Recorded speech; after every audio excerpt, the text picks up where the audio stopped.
Oh, hello. I didn't see you there. Oh, getting back to it. Oh, everything's tangled here. Etherwolf says, uh-oh, he has a wheelbarrow. I do have a wheelbarrow. I don't think we're going to use it today, thank goodness. But, that I do. Aetherwolf, how you doing, bud? Good to see you. Desktop first. You add bodies to the stash under the floor? Goodness, I hope not. That would be some sketchy activity there.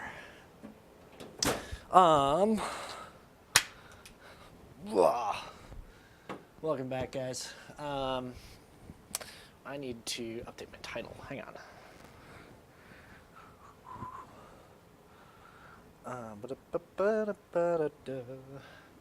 Updating my title. Stream title. Stream title. How do I do this? Edit? Man, stream. More garage cleanup and Subaru stuff. Exclamation point. Wait, no. Exclamation point. Come on. There we go. And then let's get some Discord notification action going here.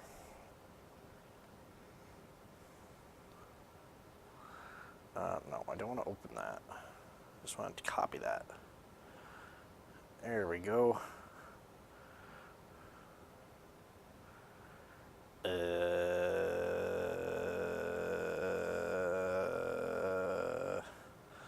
More garage cleanup. And Subaru stuff? Question mark?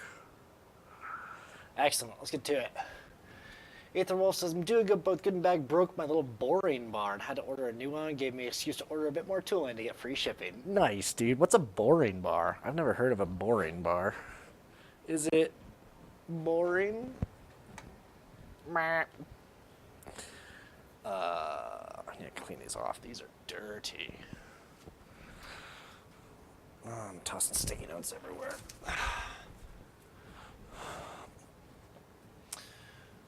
What is a boring bar? That sounds like a lathe tool to me.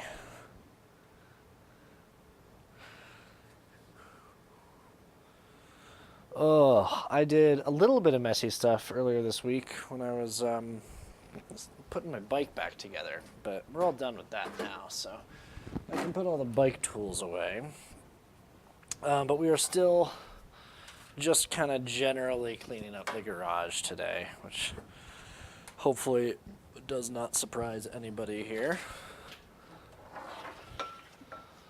Put this, let's say right there. Switch things around. Perfect. Excellent.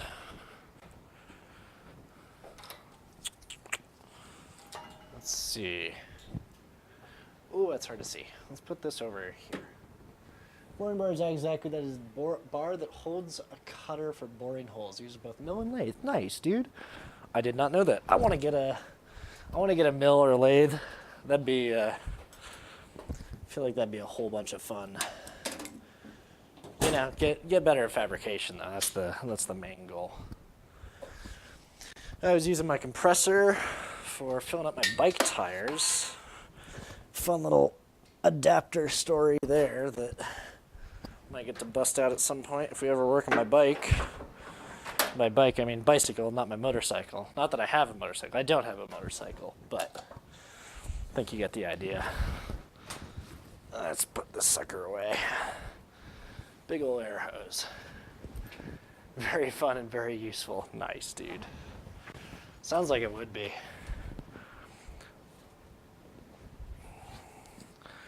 Yeah, I feel like, I don't know. I feel like I'd be good at fabrication, or, well, maybe not good, but I feel like I'd pick it up. It would be fun to learn fabrication. Let's put it that way. I don't know that I'd be good. This thing is not coiling nicely. You know what I need to do? I need to get one of those air hoses that like automatically retracts and just like attach it up there so I can have it wherever I want in the garage. I feel like that would be beneficial because this is like 100% tangled right now.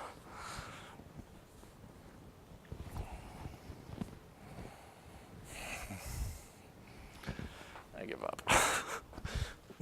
We'll untangle it when I need to use it next. That's what's gonna happen.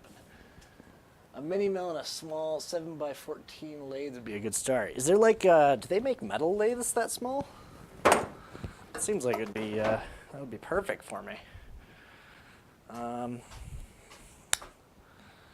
Okay.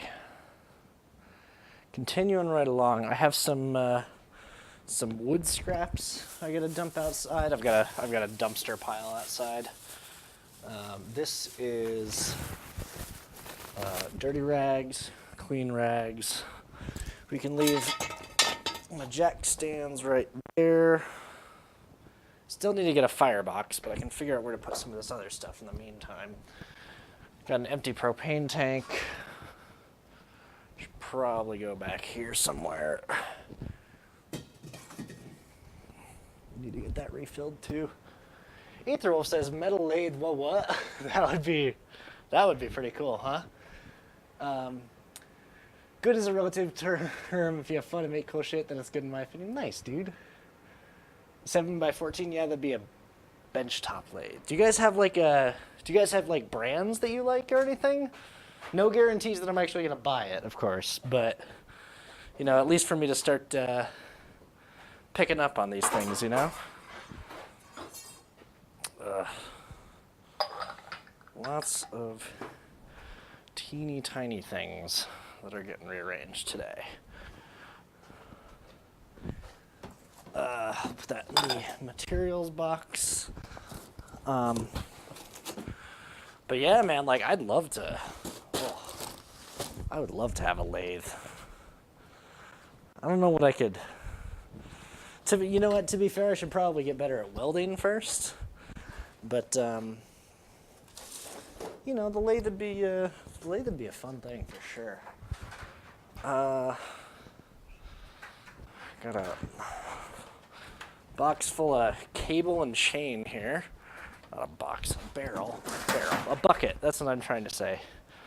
Whatever these things I have in my garage are. Still gonna need to figure out a place for those. Those will go in the wood pile back there. Materials. This will go next to tools. Harbor Freight. Most 7x14 lathes are made by Sieg and badged to whoever is selling them. Small and floppy, not all stiff by any means. You're talking taking very small amounts of material off of them. I gotcha. So it sounds like it might be better for me to look into getting something bigger on Craigslist or something, huh? Might not be a bad idea. All right, I gotta figure out where vacuum and cleanup tools are gonna end up for the time being.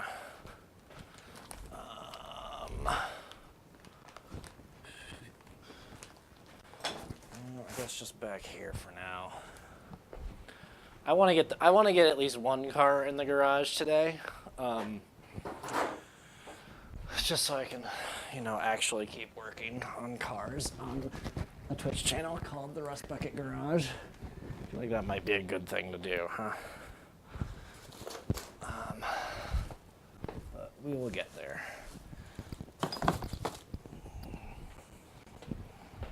How did I accumulate so many car parts? I need to figure out what to do with these. I have a whole bunch of new parts for drum brakes on a Subaru. And I don't have a Subaru with drum brakes anymore, so I don't know what I'm going to do with them. put them on eBay for the one person on the planet who needs some new used Subaru drum brake parts. But hopefully there is that one person out there.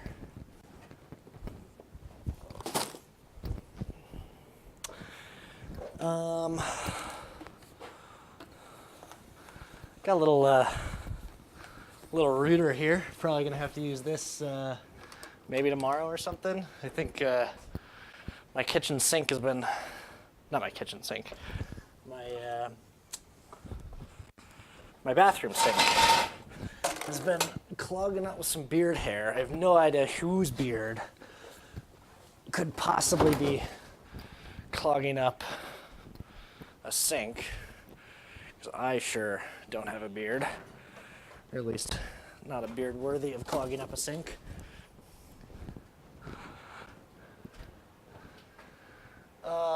Depends on your budget. Capable lathe when used within their design parameters, ain't made to hawk off metal. They don't take up much floor space. Craigslist is an option for you, but used lathes have their own hurdles. Something like a Grizzly 4003G is a good lathe for most hobbyists. It's a 12 by 36, 12 by, well, that's working area, right? So I guess 12 inches this way and then 36 inches this way. Floor standing, probably gonna be about, wow, that big or something. I could swing that somewhere in here though. I didn't get a table saw because of that, because I was like, man, that's gonna take up so much space. But like that kind of thing, you know, that can go up against the wall. It wouldn't be that big of a deal. Yeah, maybe we'll give that a shot. Ooh, here's another question that I have. Is it okay to turn wood on a metal lathe, or is that verboten? I'll put this right there. Do I still have like a? Yeah, I do. Should I put this in here? Because I do have like some woodworking projects that I'd like to do, but I'm not sure. I guess I don't know if wood and metal lathes are interchangeable. I imagine you probably can't cut metal on a wood lathe, but I feel like you might be able to cut metal on or I feel like you might be able to cut wood on a metal lathe. Seems like it'd be fun. All right, I got a whole bunch of pegboard herks here. Turns out I do have some pegboard back here, so we'll go ahead and put these up. You'd run into a lot fewer limitations with a lathe that size with a 36 by 12 lathe. Yeah, I can imagine.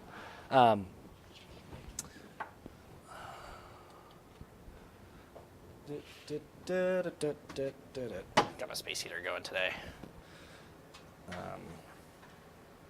Put that right up there.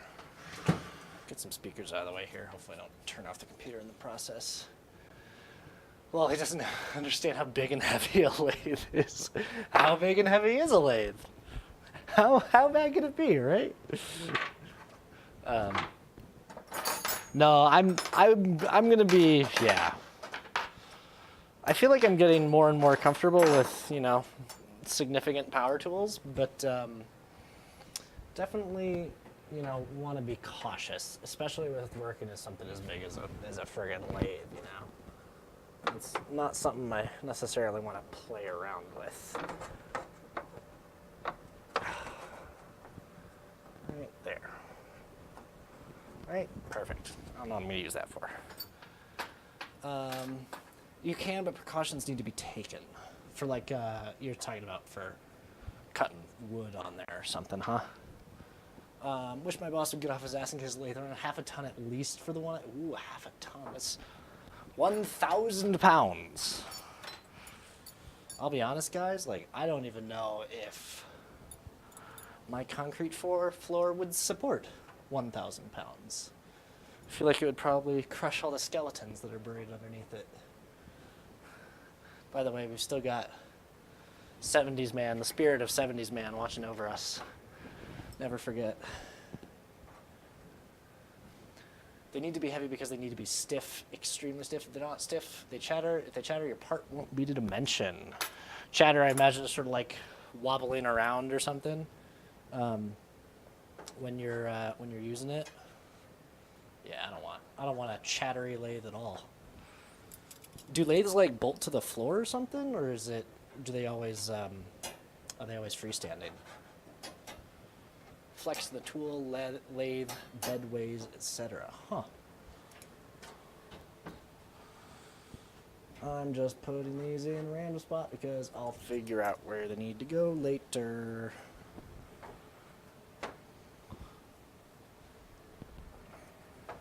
I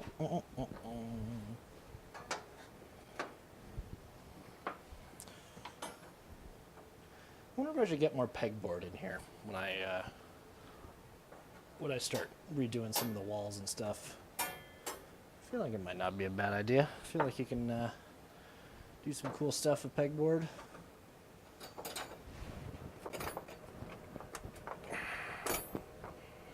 There, attached. Pegboard stuff sorted out, I think. They're usually freestanding with jack screws in the feet to level the ways. That makes sense. Stepping on stuff. Shit, man, yeah. Because, like, so another issue with this garage, none of the floors are level. This this section that you guys are on right now literally slopes down at like at a pretty significant angle. So that would be something I would have to fix before I get any kind of, you know, leveling type of situation going on here. So I'd have to like rerun concrete and do all sorts of goofy things there. All right, moving right along. Oh, I replaced my my headlights in my red Subaru this morning, but one of them was out, so I have one dead Subaru headlight bulb and one fine Subaru headlight bulb. So I figure I'll hold on to that fine one and replace it in the crappy Subaru whenever that goes out. Is that a chainsaw? Why do you have a chainsaw, Ken? Because my brother wanted to get rid of it and I had a tree to chop down. So now I have a chainsaw. All right, let's get this table put away.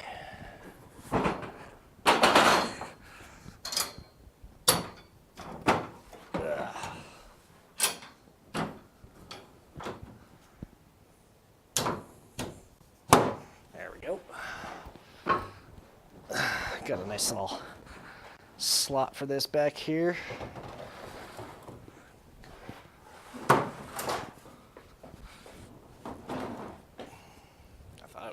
Slot. That's running into my ladder. Good enough for now. Oh yeah, we got the high explosive ammunition box here, which holds all my welding stuff right now. Let's put this up on the table here. Got a nice little spot underneath the bench for it.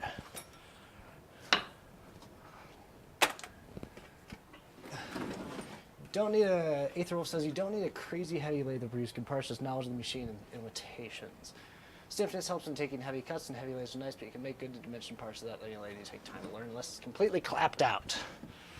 Let's be real, probably any lathe that Ken decides to buy off of Craigslist is going to be pretty clapped out.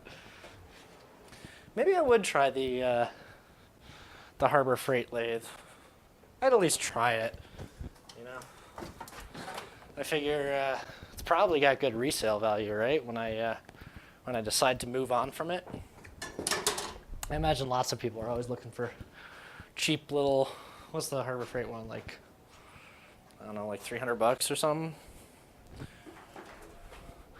I don't want to spend a ton of money on it, but at the same time, like I don't want to, you know, completely waste money by getting something that won't be at all useful initially, or I guess that I'll outgrow super quick. Well, maybe I won't outgrow it. I don't know. I guess it just kind of depends on the parts that I want to turn, right? Yeah, let's put the pressure washer over here. I still got plenty of space. I'm gonna have to get all that wood out of the way though.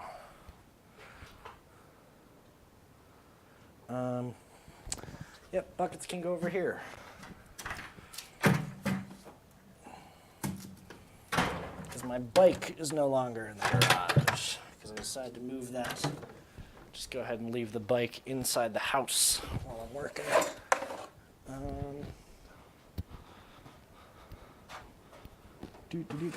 Falafel Ocelot says, "Hi Ken, love Dane."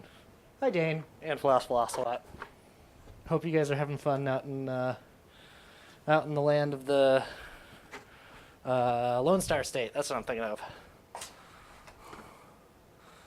I need to figure out what to do with this. I've got a frickin' oil filter that's still good, but it's not like... Basically, it got used on the wrong car, and so I don't know if I want to keep using it. Leo says butt stiffness. It's a cost-benefit question, I suppose. Yeah, I'm not going to be doing too much metalworking here, but I would like it to be. I would like to.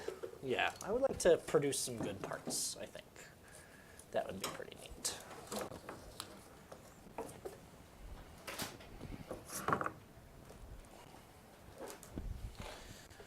Power cords. Oh, just gotta get the car in the garage, and then I'm gonna be happy.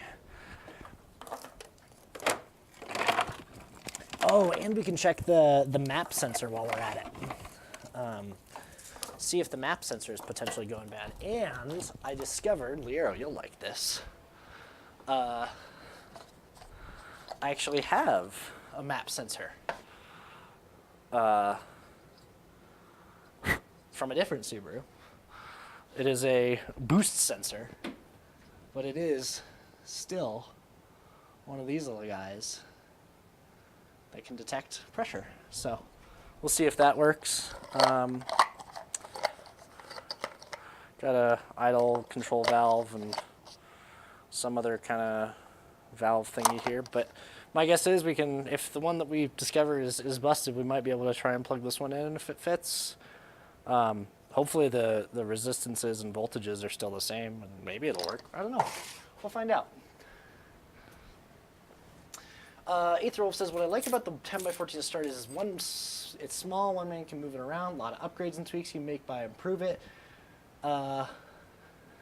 Leo says that'll be useful when you fix the turbo in the avocado toast. Oh yeah, because it probably doesn't. It's probably not a vacuum sensor. It's probably just a. It's probably just a boost sensor. Poop. Pretty good community, but fine as far as tips and tweaks. Really damn handy after you move out to a bigger lathe for making small parts. Nice, dude. Yeah, I think it might be good. I think it might be a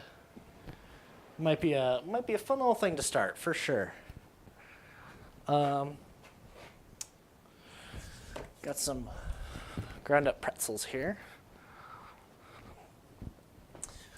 Just leave that there for now. Got some teeny tiny wood scraps here. A bunch of these probably just need to go in the trash. These are not beneficial.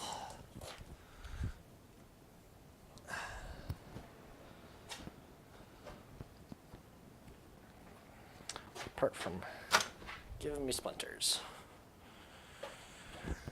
Got some jumper cables, and then I got a whole bunch of parts from the truck, which I'm a level with you guys. I'm probably just gonna go toss these in the bed of the truck because that's what you can do when you have a truck. Is take all of the junk for the truck and put the junk in the trunk of the truck. Now they do vacuum too? You think it'll work? This guy right here. It's like let's see if I can get it to actually show up on stream. I almost just knocked something over here. Yeah, it's too hard to tell. It does say boost sensor on it though, and it kind of looks like the same plug as the one that we have. It's got the little thingamabob right here. So I don't know. Might be worth messing around with it.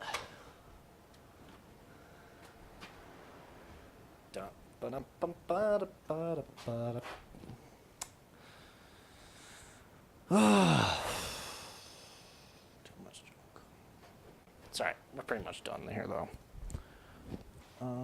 Apart from all the wood. But the wood can go outside, actually. Where do I want to put all this stuff? I have a whole bunch of stuff that can go out in the truck because we are not going to be using it again. Wow, that sounded good. I got my winch. I got some exhaust pipe that we got to weld up. That's really loud. Where did all this stuff go?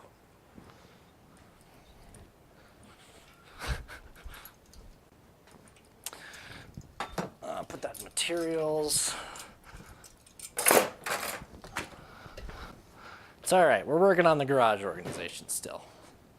Gonna be a little while, but eventually it's gonna be perfecto.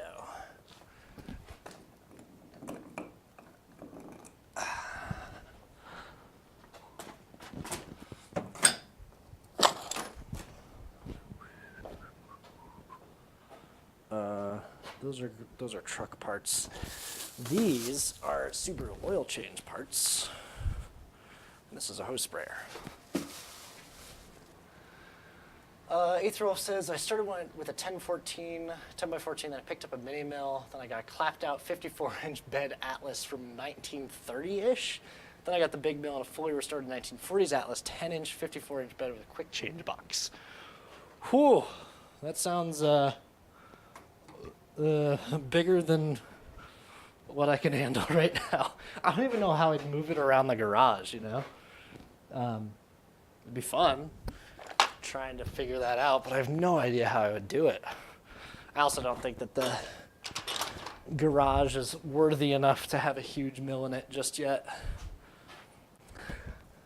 You want a wheel? I got a wheel.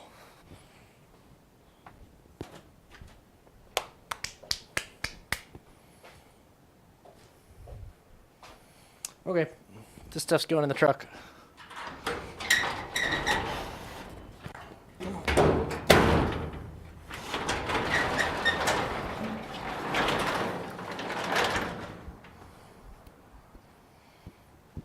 The door to the darkness.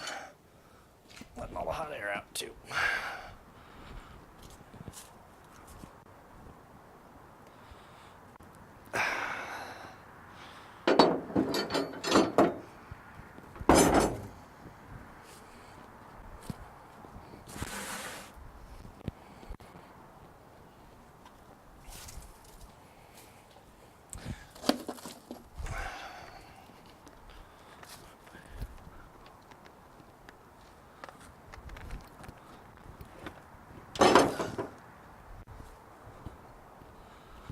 Alrighty.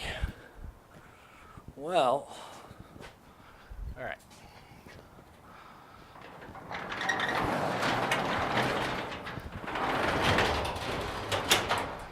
Next step is that all the wood is going to go outside while I'm working on this stuff here. Cosmic says, hello. Hello, buddy. Good to see you. Atlas is a light bench lathe that is 300 pounds. The mill is a 1920s Garvin horizontal mill converted to vertical with a tree milling head. I don't know what a tree milling head. Added a 3-axis DRO. Digital readout. I know what that is. I know what a digital readout is. The mill is a ton, literally. Cosmic says, clean garage, nice, nice. Yeah, we still got that to put away and all of that to put away. But we're going to get the red Subaru in here, I think, first, just because I want to do an oil change on that real quick. And then we're going to get the green Subaru in. We'll do an oil change on that, and then we're going to try and diagnose the map, O2 sensor, whatever it is that's happening with the green Subaru. But first I gotta move this wheelbarrow and the wood out of the garage. Yeah, let's do that.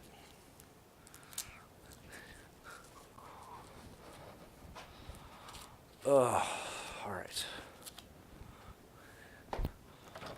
Sorry, this isn't going to be super exciting.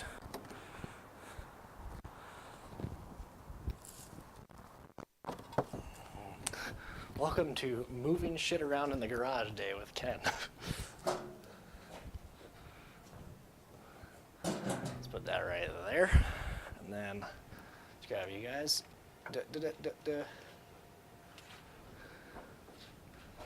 What is a tree milling thing? That's a good question there. I don't know what that is.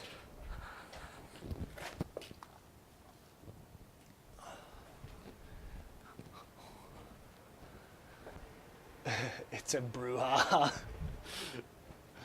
All right.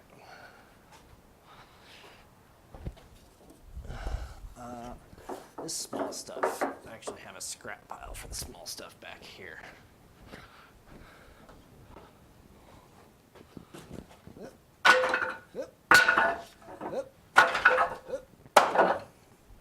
Good enough. A whole bunch of these still have nails in them from when I was using them as temporary supports for the header. But shouldn't be that big of a deal.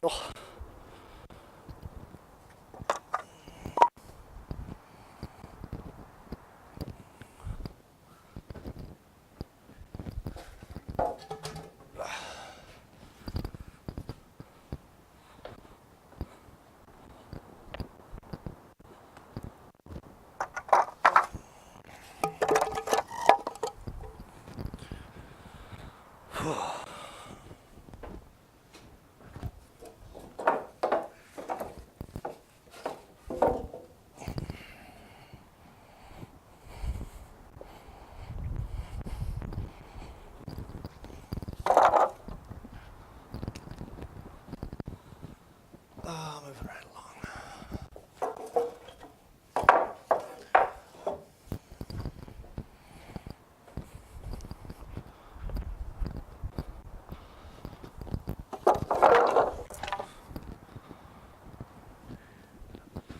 Pretty sure my neighbor thinks I'm totally crazy. Working on my garage at, what time is it? Like 9 p.m. on a Thursday.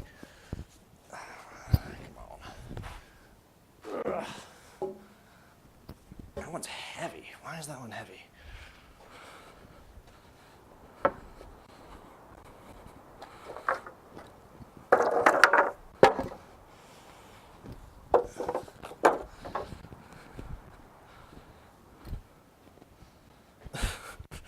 These have a lot of nails sticking out of them.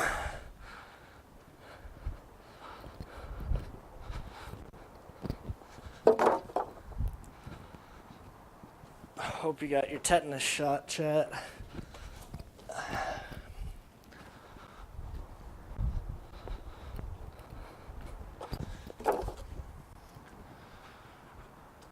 All right, wheelbarrow's coming out too, at least for the time being. Excuse me. Is it a tree because it's planted in the table lift and lowers instead of a quill? I would genuinely find that hilarious. As well as known as a milling conversion head made by Tree Machine Works. Nice. Oh, it's a brand. I see. You guys are talking about brands of milling machine.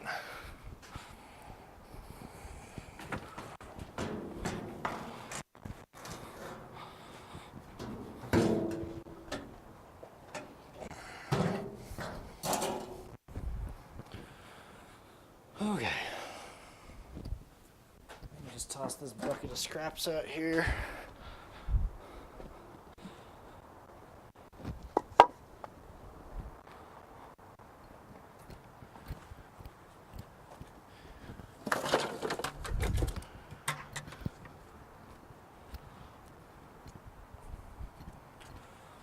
All right. I think that is going to be a pretty clean garage. think it'd be good for us to do one quick sweep here. Then we'll shuffle cars around, we'll bring the red Subaru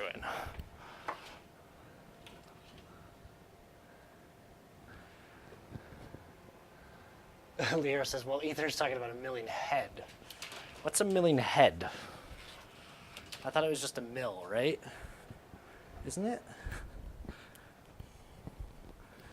Or am I showing my ignorance by not knowing the difference there?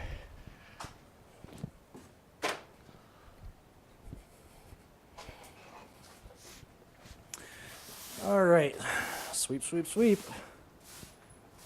Oh, here's a nail. Glad I caught that. Don't want that floating around the garage.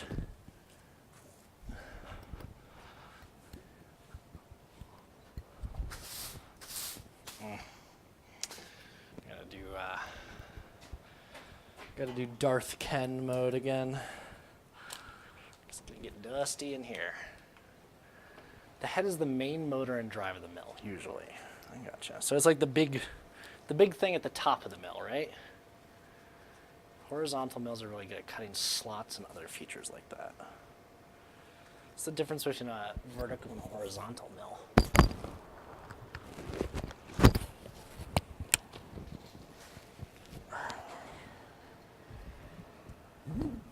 Oh.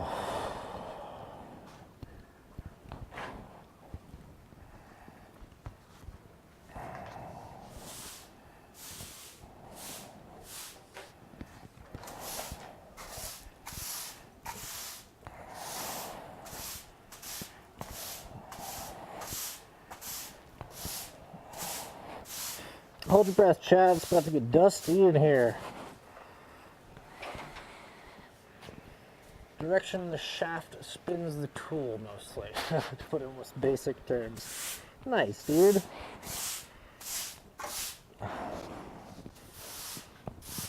Alright.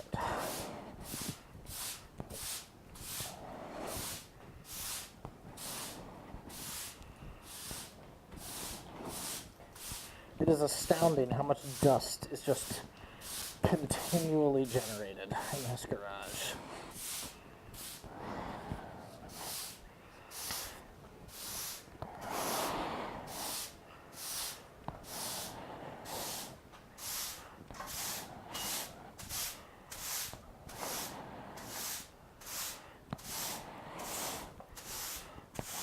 And sawdust, but, you know, I can figure out where sawdust came from just fine.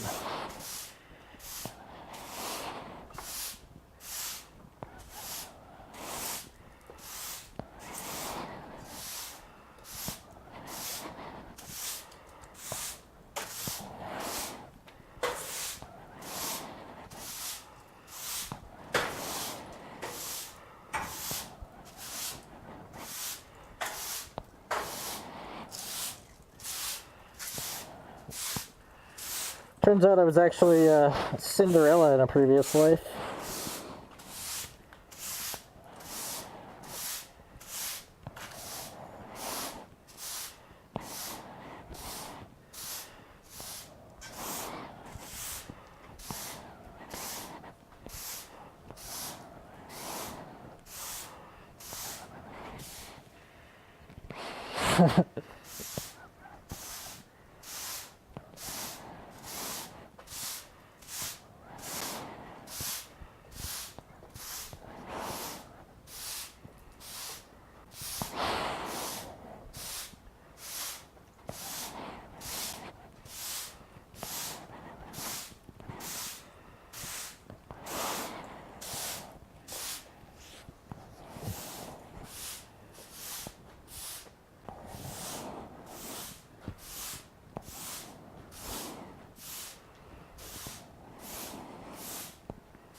There we go.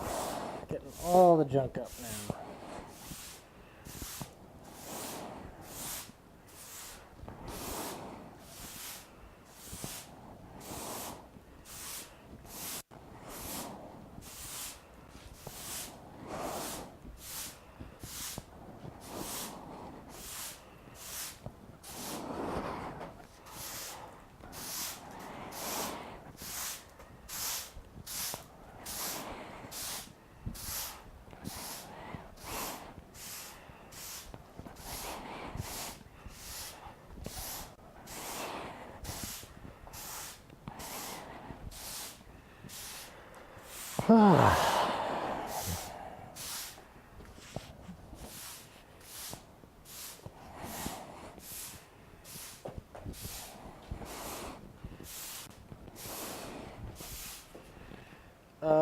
Dustpan. Oh, forgot to plug a battery in. Hang on.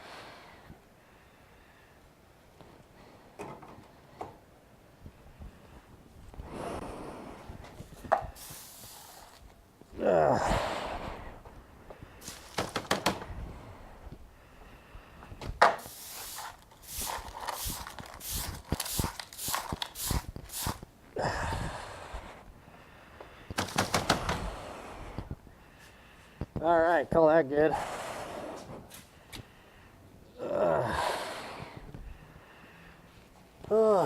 Omega Dan, hey. He says I would have just opened the big door and kicked on the air and blow the door out with air. It's not a bad idea. Only reason I'm doing it this way is because there are, nail heads that I've been sawing off and stuff like that. I didn't want to have those all blow out into the driveway instead of just the too much work sweeping. Instead, I didn't want to blow it all out there instead of having it in here. Sweet. Let's see what Lyra's posting here. Technology student. Nice little diagrams of all that. Vertical machines. Vertical machines is much more akin to a drill press. Nice, dude. All right, let's guys, we gotta shuffle the cars around a little bit here, which means I have to move the green car out to the street, and then I'm going to bring the red car in. So, excuse me. I am going to put you guys down right here. Whoop. Hopefully not fall over like that. There we go. Something like that. And then I'm going to put my hoodie back on. This is a little chilly. And then let's go move the green car. And you guys can hear if it decides to die on me. We'll see what happens here.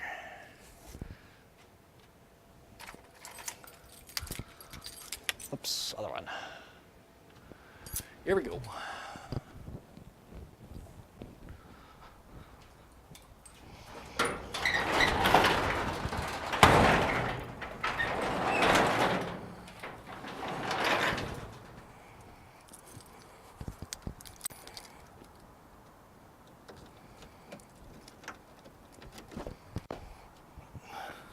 Please start.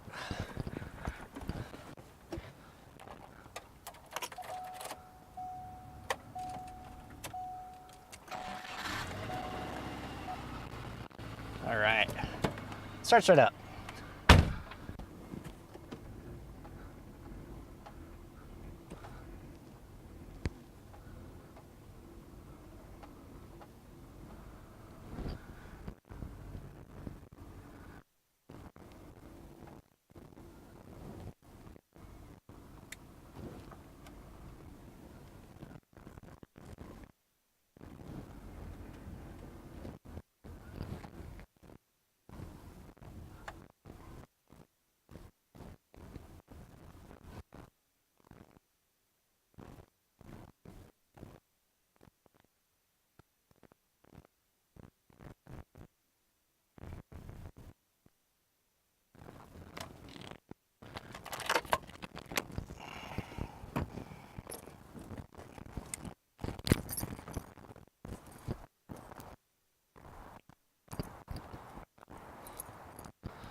All right.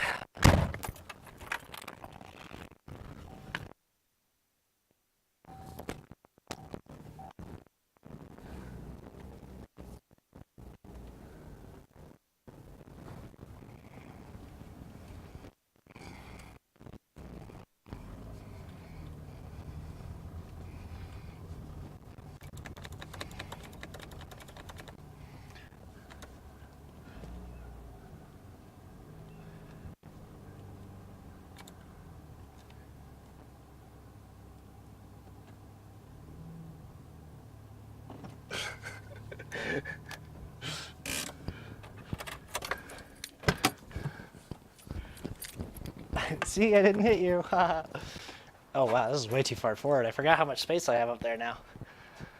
That's okay though.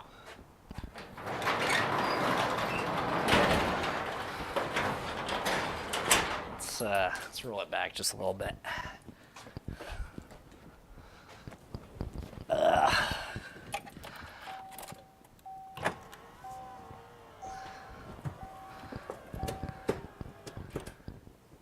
Come on. A little bit farther. Come on. A little bit farther. Back it up. Back it up.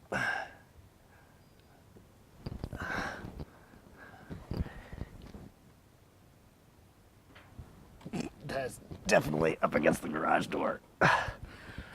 That's okay. I'll move it back on.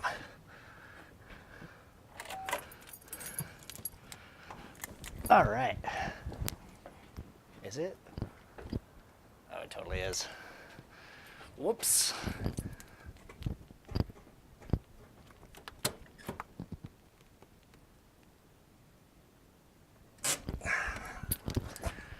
There we go. All right. Here we go. Red Subaru. Extreme close up. That's right. All right. Yeah. Let's leave the service door open just a little bit here. But yeah, let's chalk up the back, and let's get the oil changed in this thing. It is long overdue for an oil change, which is no bueno. I know. I'm sorry.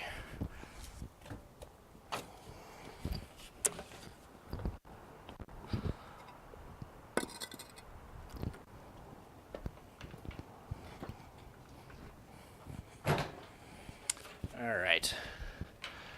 Got disposal container, catch container. We got new filter, and let me find the new oil.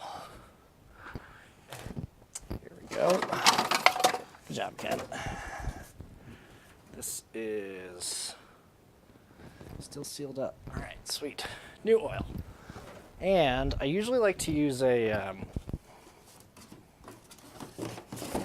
empty container, just so I can measure out the oil when I fill it up. So let's get this thing opened up here. Not that I need to do it this way, but this will be just fine. And then let's grab the jack. After I move everything out of the way again.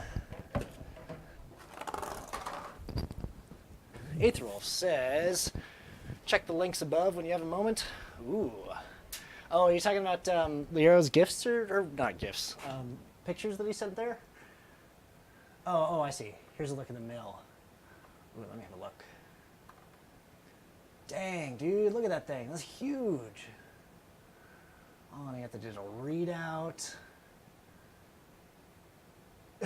Omega says it's too clean for him now. He doesn't know where to park anymore. I know, right?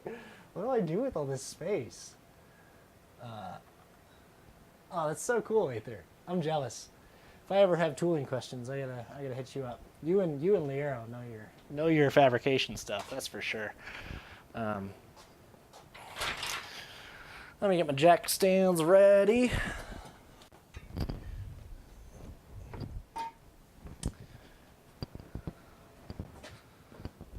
I suppose I can probably adjust this guy just a little bit. Turn that way. Here we go. That's a little bit better. I can work with that.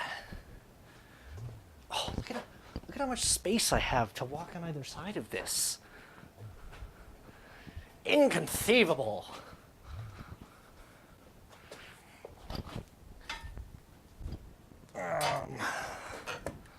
Probably put in the side view mirrors, just so I don't absolutely bean them whenever I walk around. All right. Good little jack right here. Let's put this right here.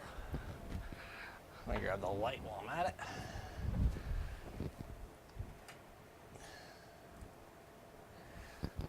And let's get to it.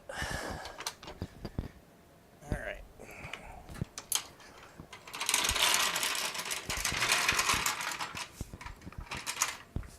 I got the back wheels chalked up.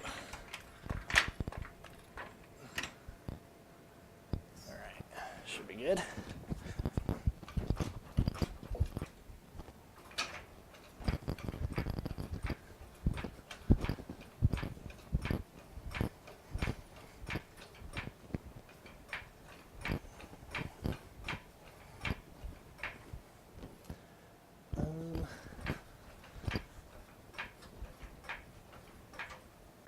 Good enough. I think that should be enough room. I'm gonna put jack stands.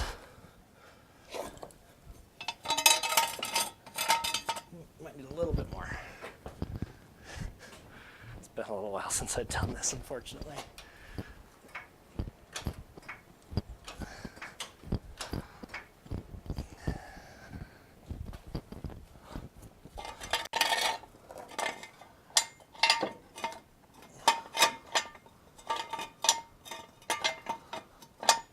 Should be good. I think it's just one notch up.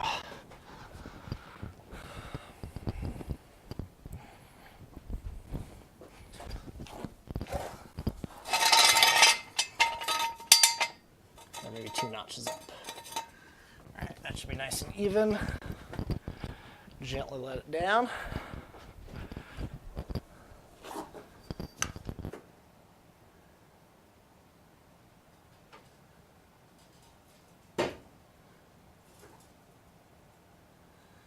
Girl. Gonna give it a little push shove here. That feels pretty good to me. Yep, that should be just fine. What are you guys saying here? Alberto Tron says, "Gotta be the first time I've seen the Impreza on stream. The red Impreza? You guys have seen the green Impreza for sure."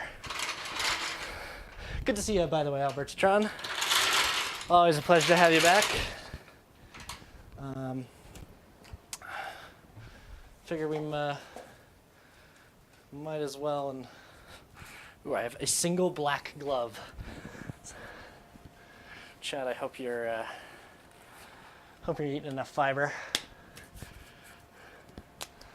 Let's give me a Saga wrench out here. What do you think? 17s? Is that what it is? Absolutely a 17. Yeah, green I've seen before. Never seen the red one, no. This is the red one. Don't know how much longer I'll have this one, but you know, it's not too bad. Guess I'll get you guys in for the close-up here. We'll see if it's. Keep in mind, I am planning on selling this relatively soon, so. Even if it's starting to look a little dirty, I'm not all that worried about it. We can let the next person handle it. Next owner. All right. It's gonna be hot because I just drove this back from work. That is pretty loose too. Might be a little black. I haven't changed the oil in longer than I should have. I'm sorry, chat. I'm a bad mechanic.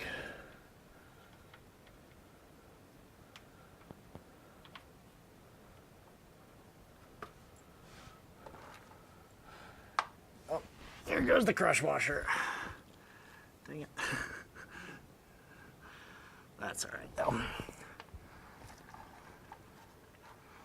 Ooh, that is low on oil, too. Bad Ken, very bad Ken. Can't believe you've done this. But gotta do the oil filter too. This is the one where I'm gonna get hot oil all down my armpit. Ugh. Man, that was tight on there.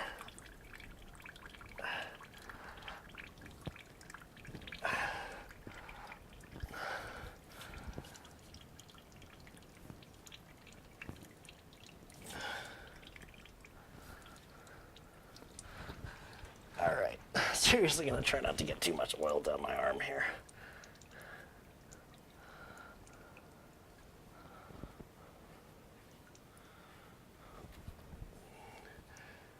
Always going to end up getting a little bit, though.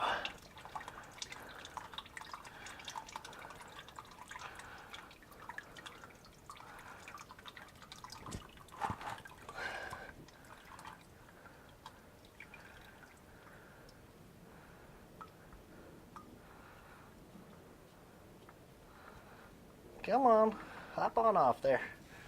There we go. Good work, team. Did it. I'm gonna wipe off here.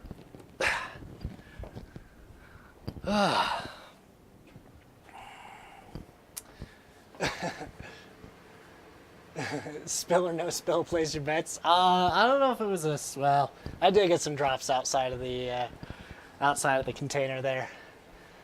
Filter lands in pan and throws all everywhere. Cosmic says, nicely done. Thanks, man.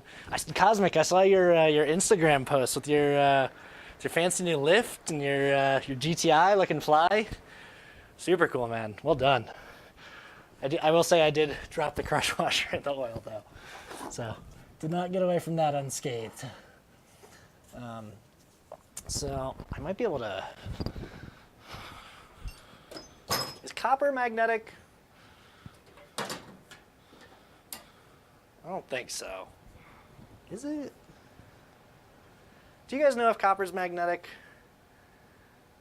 You had better luck than expected. It was also pretty viscous. Do I have anything copper around that I can test? Pretty sure it's a copper crush washer in there. Copper's not magnetic. Dang it. Well, I suppose I could just reach in there. I do have some nipple tweakers though. Some extremely long pliers. Copper's not magnetic. Darn. That's okay. Let's go hunt around with the nipple tweakers. You know why they're called nipple tweakers, right?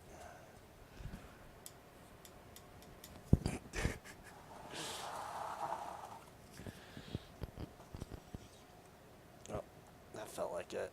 Yeah.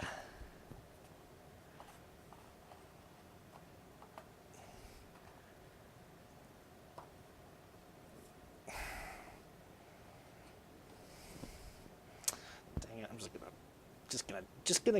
gonna send it.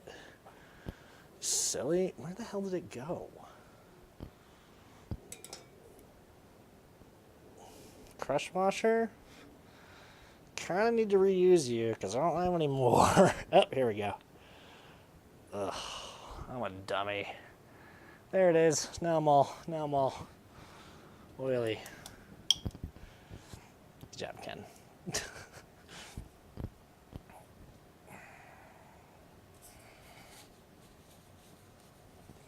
Wasn't too bad though. Definitely could have been worse.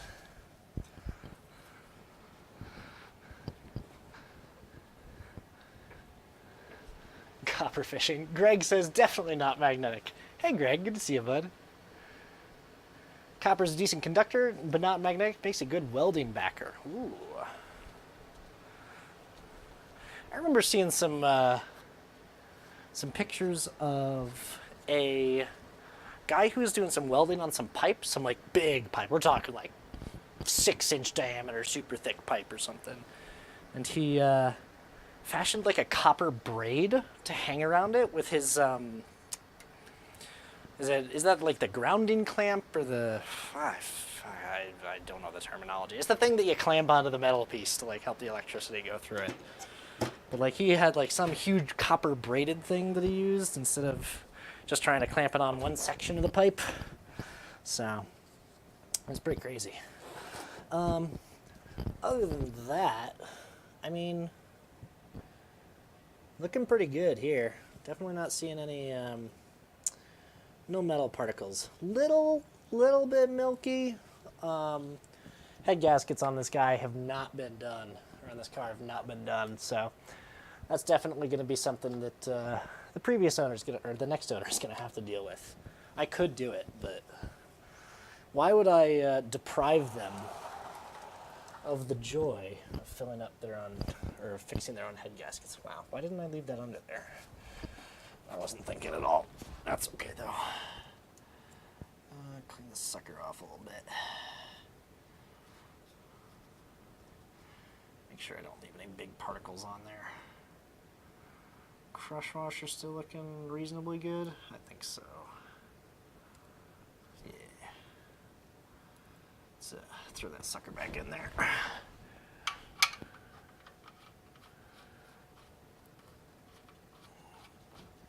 And then let's go get our oil filter after we tighten this guy up.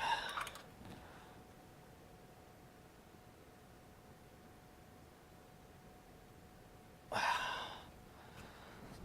think that's pretty good.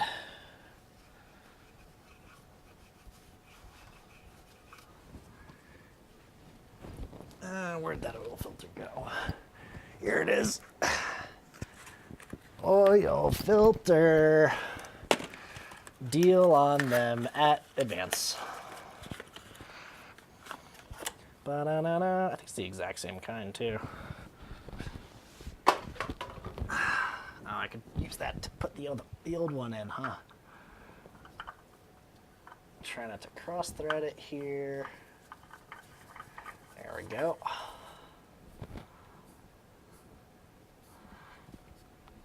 Get it. Oh crap, wait.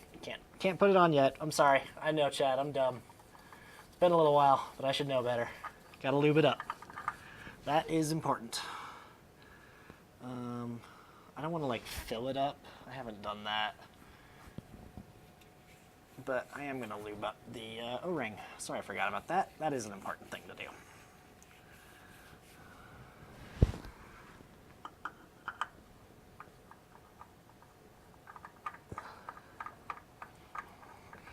Good thing you guys caught me there. That would have been embarrassing. Would have just completely forgotten about that. Any more? Nope. I can't even get a grip on it anymore. There was an oil filter I used a while back that had like some of that. It was like truck bed liner on it or something, like super grippable surface. I loved that thing. That was so easy to put on and off. That was really nice. But yeah, there we go.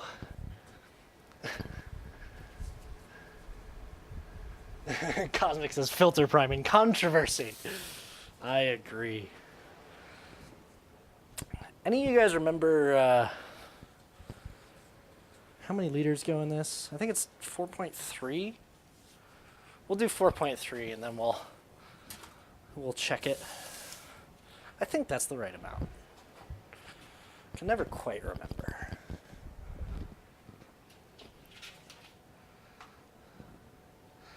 EJ25.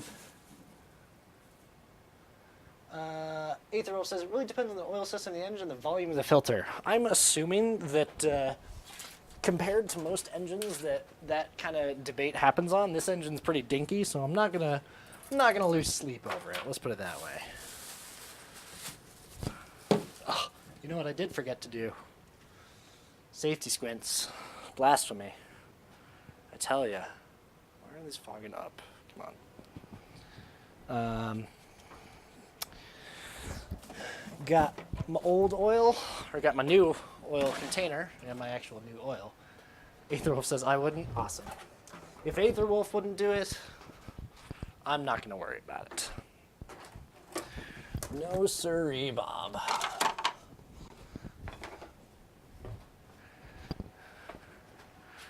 Alright, let's get this sucker filled up.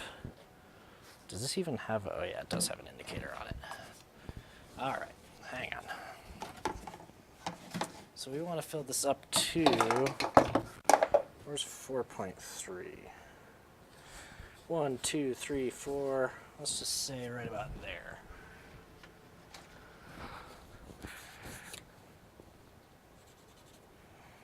That's about 4.3 liters. We will adjust as necessary.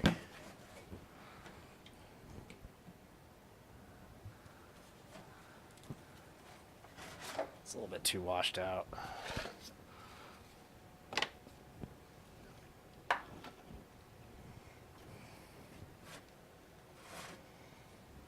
Sharpie, the universal shop marking tool, right? Yeah, man, I dig it. All right, so we just want to get it up to that line right there. Hopefully you guys will be able to see this.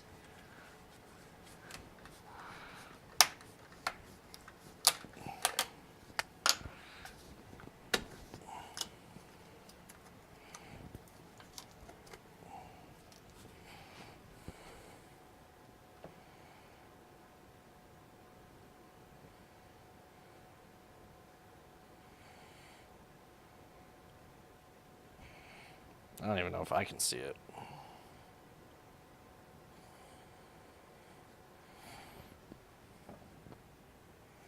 Maybe, barely. We'll see.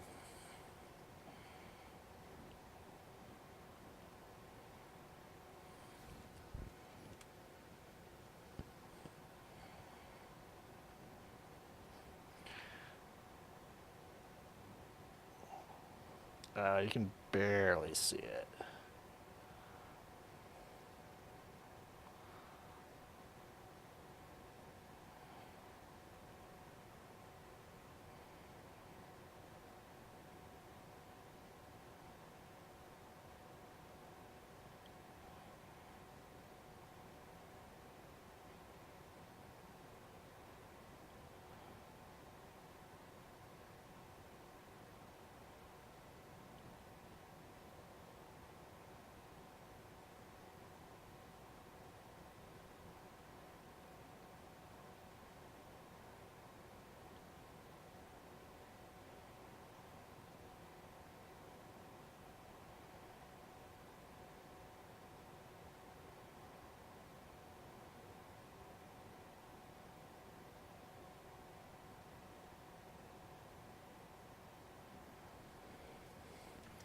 Let that drain a little bit.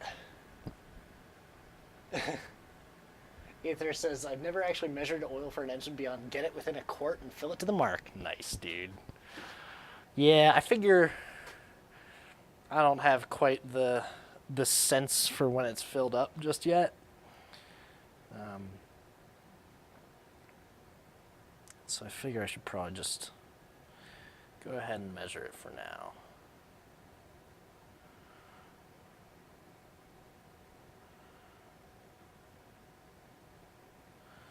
I mean, that's pretty much all of it, though. Did I mismeasure that? 1 liter, 2 liter, 3 liter, 4. 4.3-ish, right? Nah, we'll give it a shot. We'll start with that.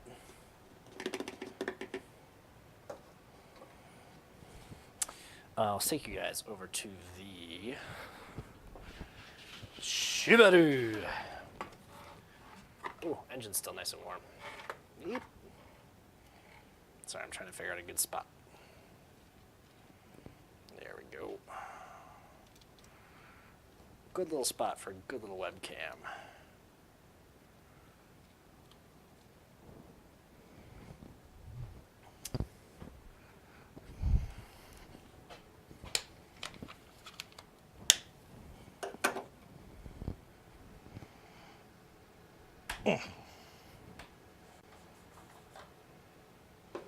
Set that right there. Get that sucker plugged in right there. And let's do it. At least your hands won't freeze.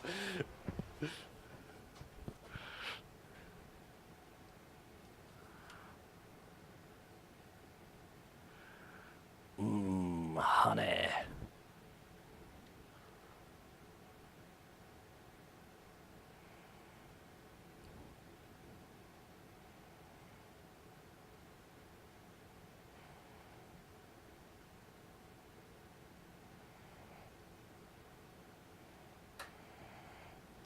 Trying to figure out some nice place to set this.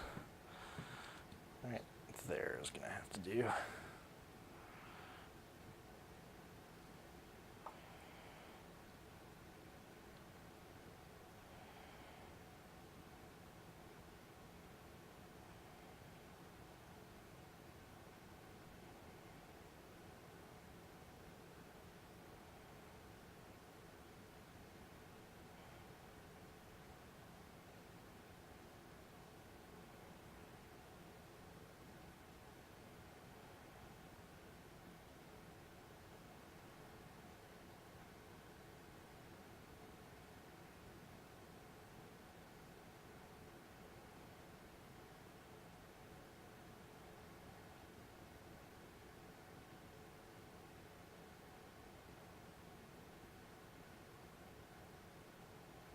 Oh, my phone is buzzing.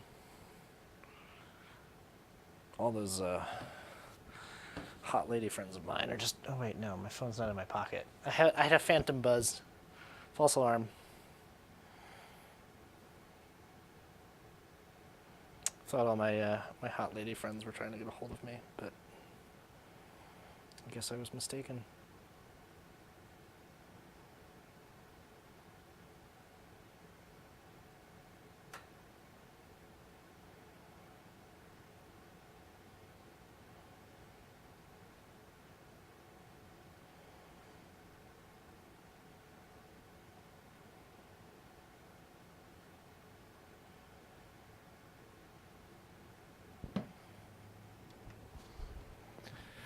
Alrighty, see how that goes. Alberto Tron says Ken tried to look cool and failed. I know. Did any of my hot lady friends talk to me? Nope. My phone told me to expect rain tomorrow. Nice. You guys are wondering if I put the plug back in. Psh, like I would forget to do that. Yeah, right. Let me grab a clean rag and we can check the dipstick real quick. All right, car. Turn to the left and cough for me. Yep, just like that. How we doing? That is hard to tell how full it is because I'm pretty sure I rubbed it against the sides.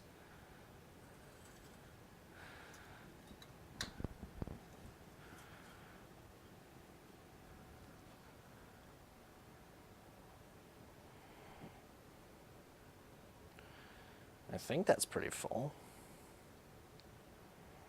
Oh, yeah, that's fine. Perfect. Hopefully I didn't overfill it, but I don't think I did. Should be 4 point something liters. Guess we'll run it for a minute or two, see how bad it smokes out. Hopefully it doesn't.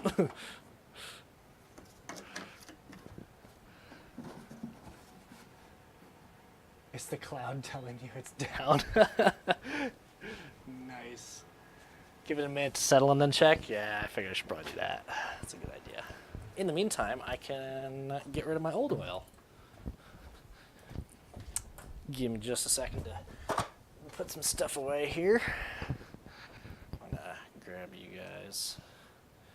Put you back down on the ground here. Pointed at the ground, good job. Let's grab this sucker.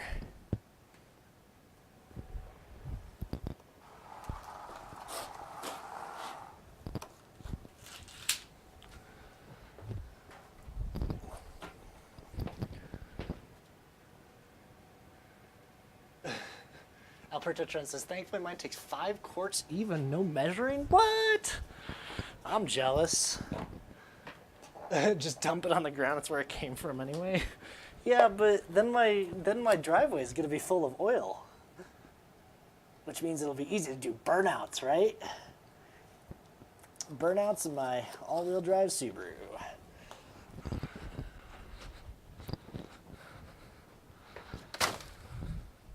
Chat, I want to do a burnout. That sounds like fun. That sounds dangerous, but it sounds like fun. Can't do burnouts. Stupid Subaru. All right. Gotta try not to accidentally dump this all over the floor. Here we go.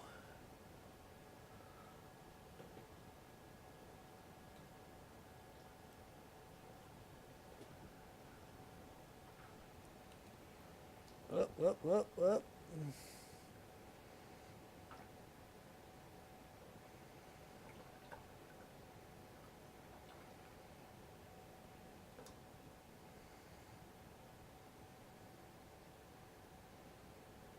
Steady. Steady.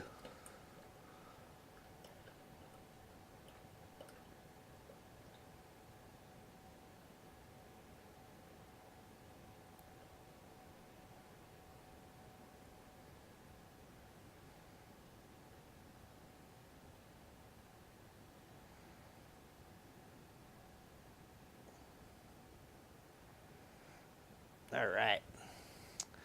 That wasn't terrible. Definitely could have been better.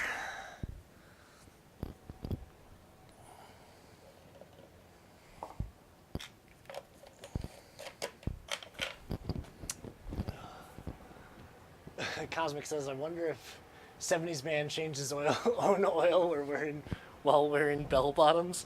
70s man. 70s man probably had his 1970, Chevy Camaro. But he was just like, oh yeah, it's the new Chevy Camaro. It's not that big of a deal. Little did he know how awesome his car would be one day. Maybe he had a Superbird, a Plymouth Superbird. He's like, yeah, I just get a new Plymouth Superbird, but I think I'm gonna sell it in a year or two. I don't think it's actually that cool. You guys know what a Superbird is? I'm thinking of the right thing, right? The thing with the friggin', field goal of a wing, like the NASCAR kind of ultimate NASCAR cars. Stock cars, I guess is what they're actually called. Duh.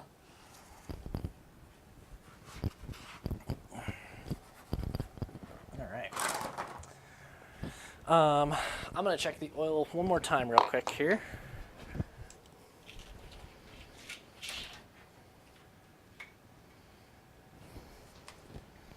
You guys get to see my my lovely other bay there.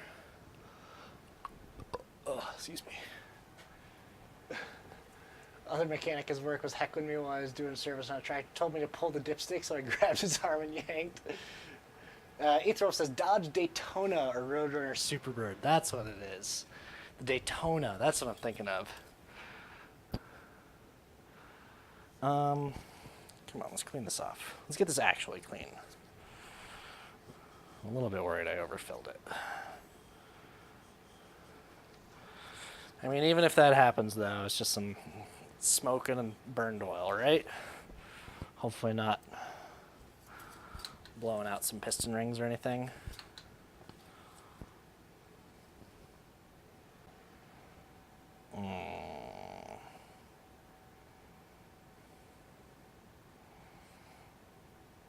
I might have overfilled it. I think I need to look it up next time. I don't think I should just recite it from memory. I don't think I overfilled it enough to warrant doing a whole nother oil change, but I think I maybe overfilled it slightly. But hopefully it won't cause too many problems, We'll start it up. We'll see how it goes. Oh, Aetherwolf says filter will take some. Remember, yes, good point. Thank you for reminding me of that. I would have been nice and worried. All right, let's boot this thing back up. Should probably get my ratchet wrench here. Should probably open the door too.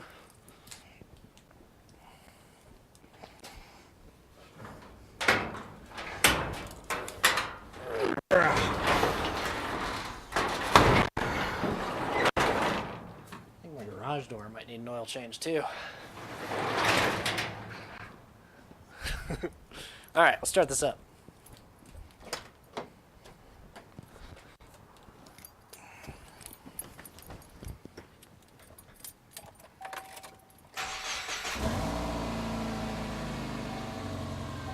All right, oil light went off. I think we are doing well.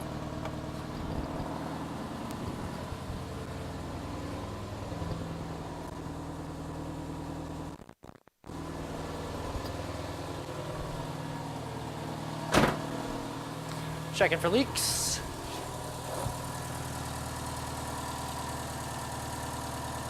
Oh, one thing I should do, write down the mileage.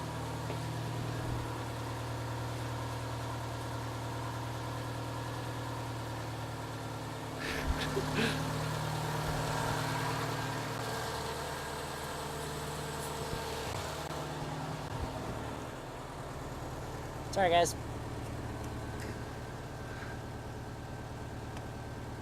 166072. 2018. What's today? It's like the 29th or something. 11:29. Good job, Ken. All right, put that into a service record later. I'm gonna shut it off, close everything down. Let's get this thing out the door. Yeah.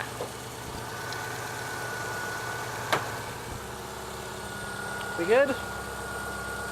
Yep, we're good. Is that a chip? Oh, that is a chip. Dang it. That makes me so mad.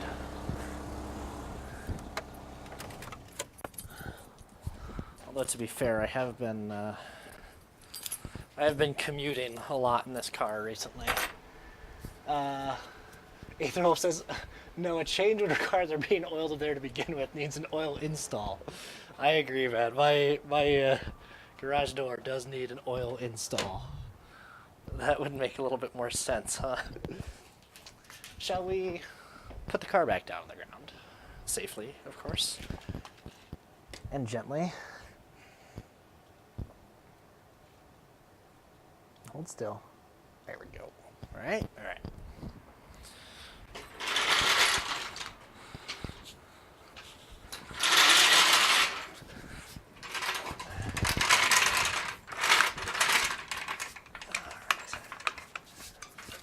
Come on. There we go.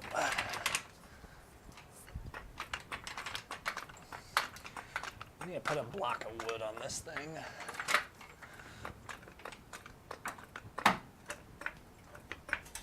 All right.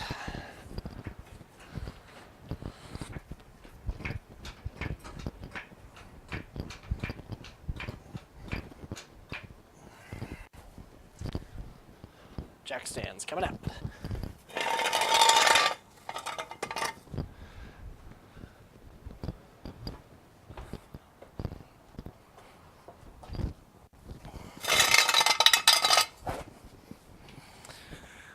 Car is coming down.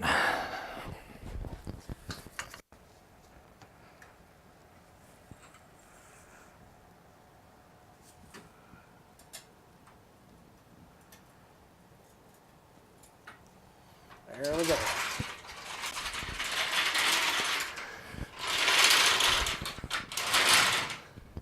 Who is that? Is that Diver? Hey Diver, how's it going, man? I feel like Ken's turned into a night owl at this point. What's new, Ken? Glad to see you sticking to the new schedule. I know, right? It was tough. Today I had to go into the office instead of working from home, but yeah, it's going relatively well. It's I definitely, I like working at night a little bit, It's good. All right, I'm gonna go put this car out in the street. Then we're gonna bring the green Subaru in.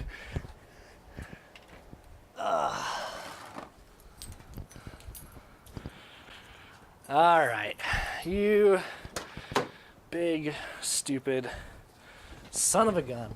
Let's go. Out we go. BRB chat.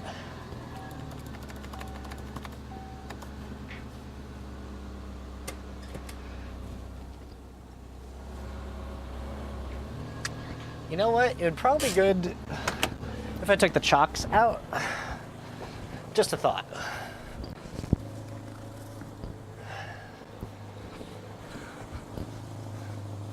Just a thought. Might be good. Safety first. There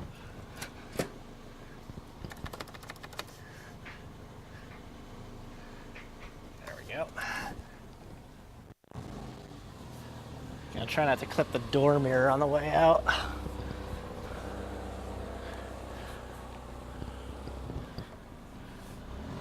Or the recycling bins. I feel like that'll be a little bit harder.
this thing's so wimpy.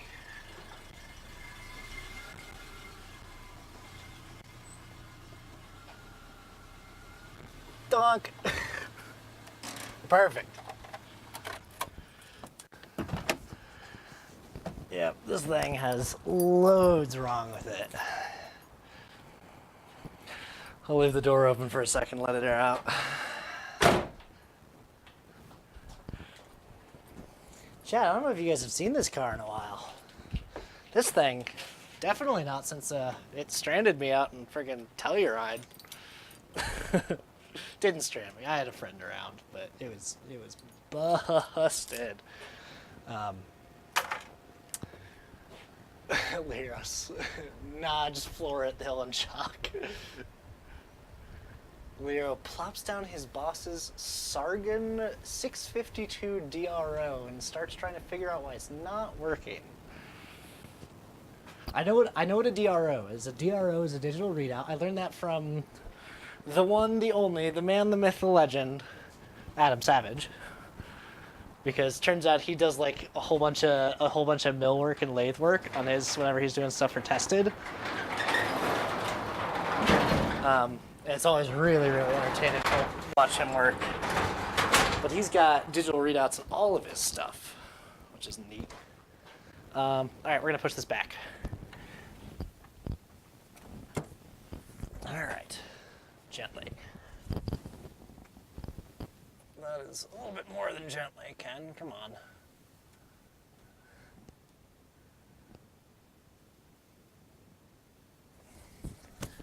Good enough.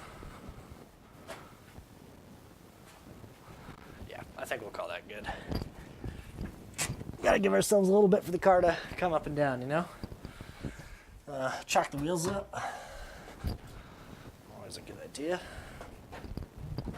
Pop the hood while I'm here. I have to pee. Should have done that before I started streaming. How do normal streamers handle that?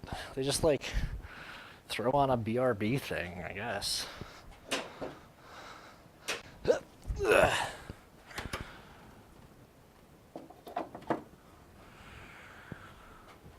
Okie day.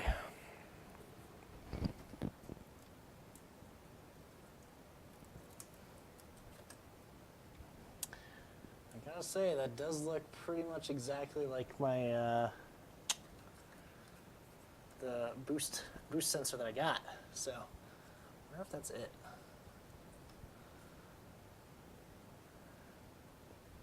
I suppose it's probably worth taking the entire throttle body apart, huh? In any case, we're gonna do an oil change. That's what we're gonna do. Ethrolf says to throw on a BRB and remember to mute the mic. What, you guys don't wanna listen to me give myself a pep talk while I pee? I doubt my mic would even carry into the bathroom, you know. Most streamers don't have a wireless mic though, right?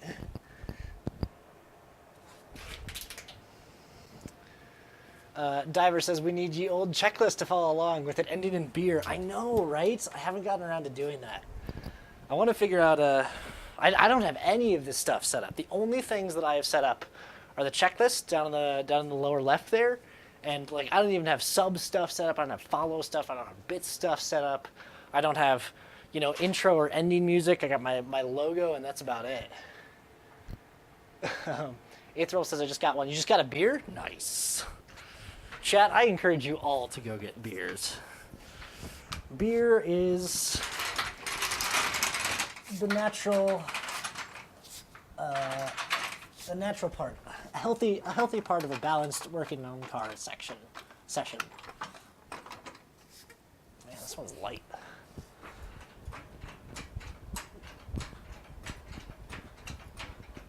Up you go.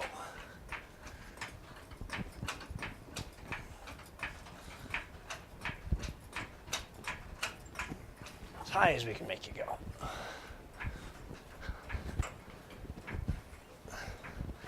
Or if you don't want beer, you know, nice glass of rosé pairs nicely with, you know, smelling like engine grease. Or even just, you know, apple juice too. I like apple juice. If beer isn't your thing, apple juice is a moderately healthy alternative.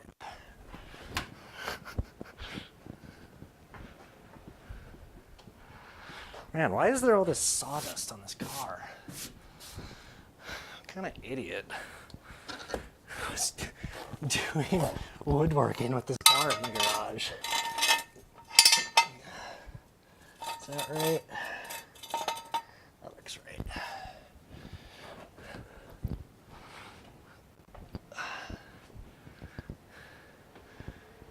A wireless mic. A beer would send me to the ER, remember?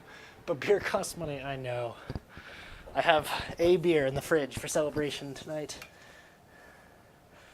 Yeah, don't drink and do metalworking, please. Ooh, that was a little faster than I hoped.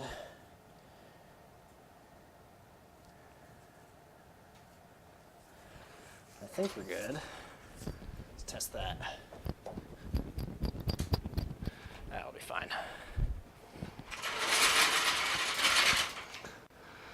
Come on. All right.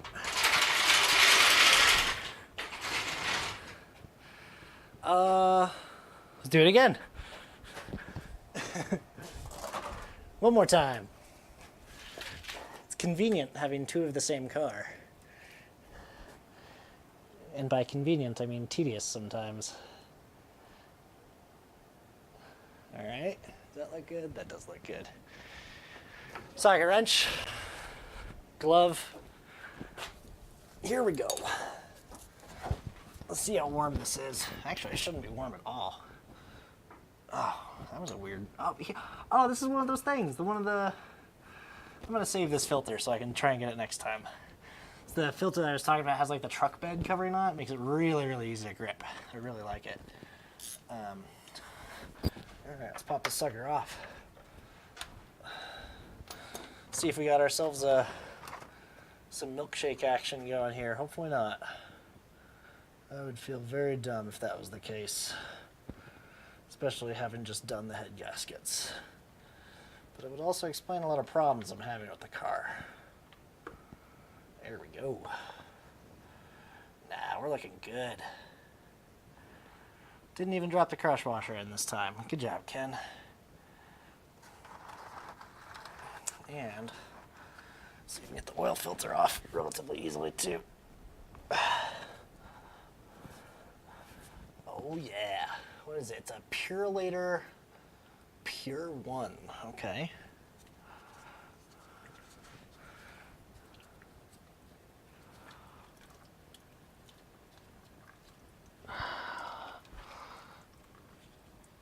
Drippy drip, drip, drip, drip, drip, drip. Oh, I can just take a nap here on the garage floor. I can take a nap, right, chat?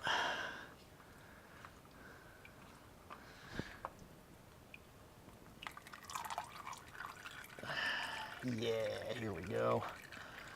Look at all that goop. Yeah, so I really liked this filter because it was easy to install. I don't know if it's any good, but I kind of want to save it so I can go back next time and be like, yeah, give me this one.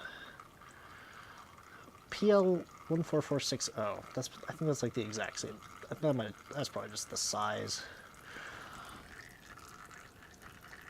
All right, whatever. I'll leave it in here. Bleh. Suppose I'll let that drain out just a tad while I go get the new filter. Stand by.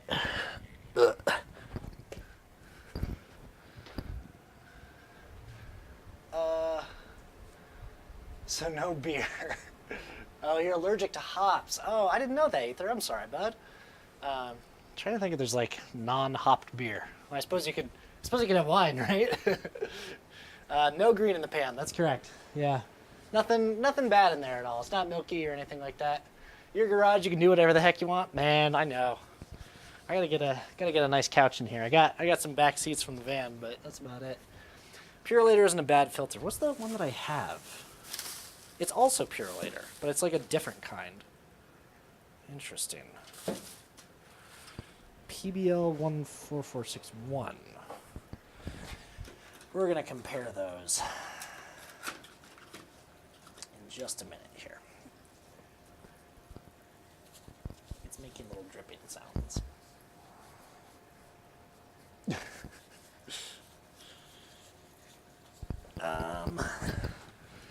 Alrighty. Gotta do some gentle lubrication of this oil filter. Actually, I could probably just dab it lightly in there. Alright. Maybe a little bit lighter next time. But that'll get the seal nice and sealed up.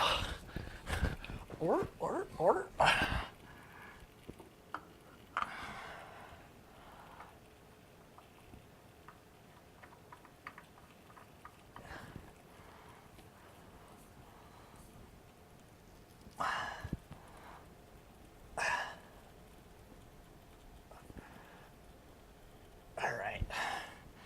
That feels pretty good.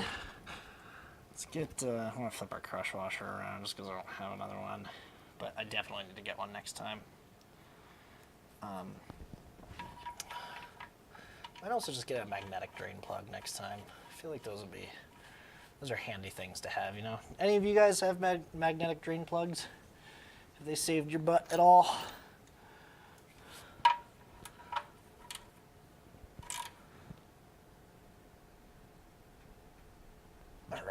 That feels A-oh good.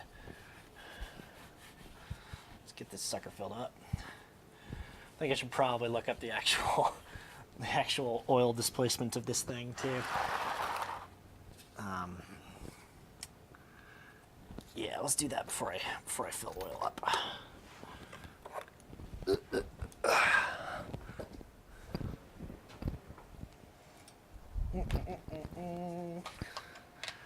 Leo says, dab it.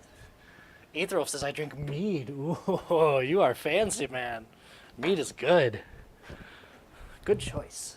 What's your favorite mead, Aetherwolf? I know we have a meadery in Colorado that I particularly like. It's called Redstone. Diver7656 asks, hey Ken, where's the van and when will we see it again? Oh, what is going to happen with the van? The van still has the engine out of it. The engine was toast. We're going to swap the engine in the van. That's what's going to happen here. We're going to go ahead and hunt down or potentially build a Subaru engine to throw in the van, and we'll do a full-on little conversion kit, and then I'm gonna have to figure out what's gonna happen with it, because as much as I would really like to sell it, the fact is I would then have a Subaru-powered Vanagon, an all-wheel drive Subaru-powered Vanagon, which is quite possibly like the best surfer mobile ever. So I think some time off might be in order after I finish that up to potentially take a trip down to Baja or something. I think that'd be fun.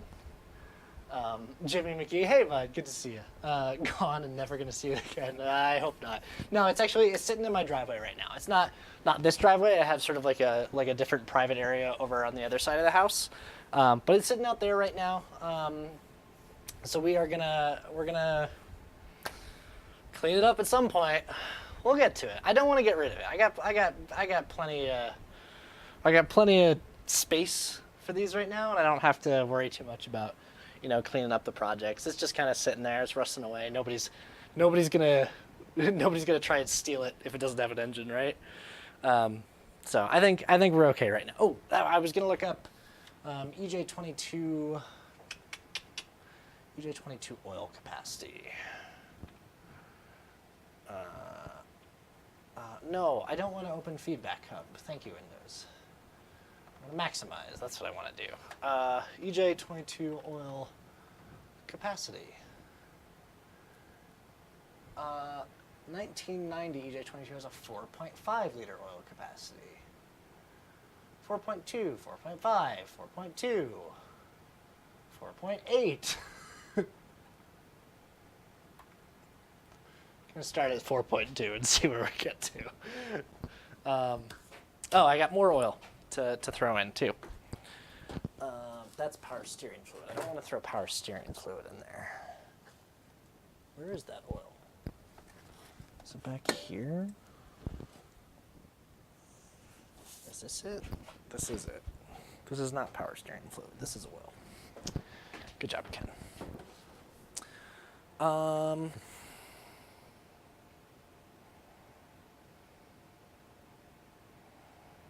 These are 4.73 liters. How much was this? 1, 2, 3, 4. Let's just fill this to 4 liters and see where we get to.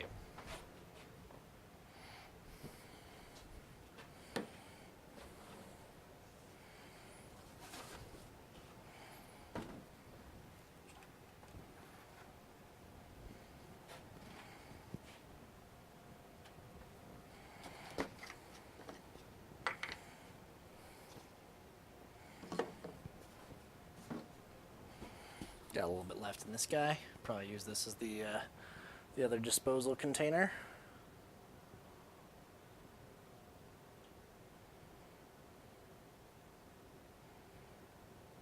Wonder if like the filter is like a half a liter or something like that. I feel like it could be.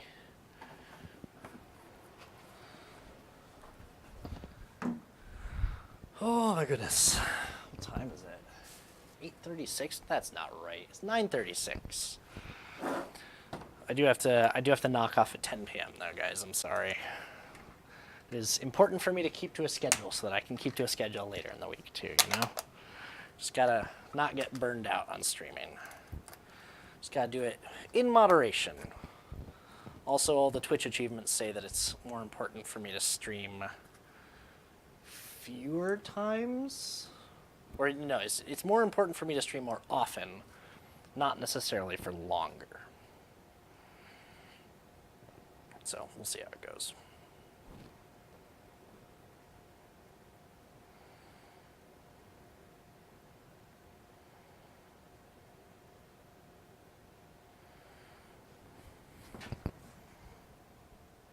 God, that's hard to tell. Diver says, I'm still trying to read your shirt. It's really hard to read. It says, when minutes count, we count the minutes. By a weird little European company called Toggle, which I used a lot when I was tracking my time when I was doing freelancing, because when you're charging $110 an hour, you try to nickel and dime clients as much as you can. Not that I was charging $110 an hour.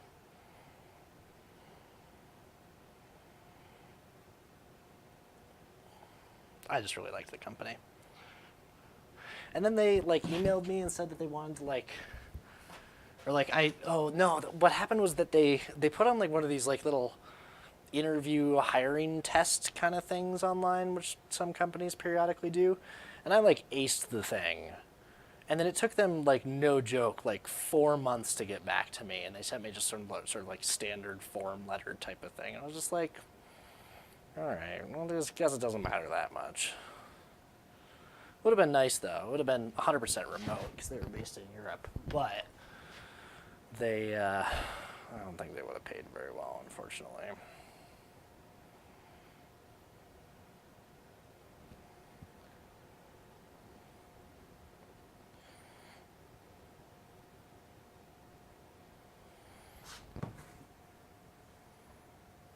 Keep on going.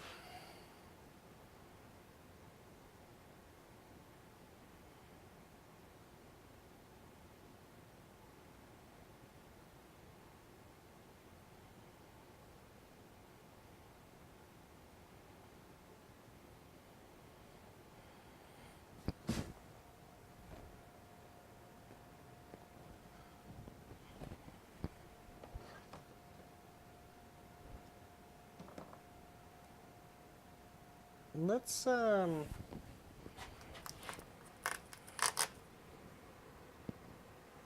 yeah, let's start with that. we'll see how far we get with that. Because I don't want to overfill it again.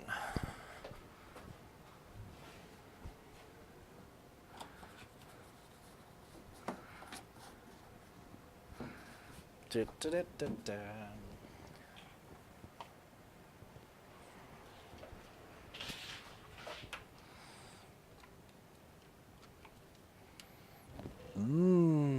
Oil.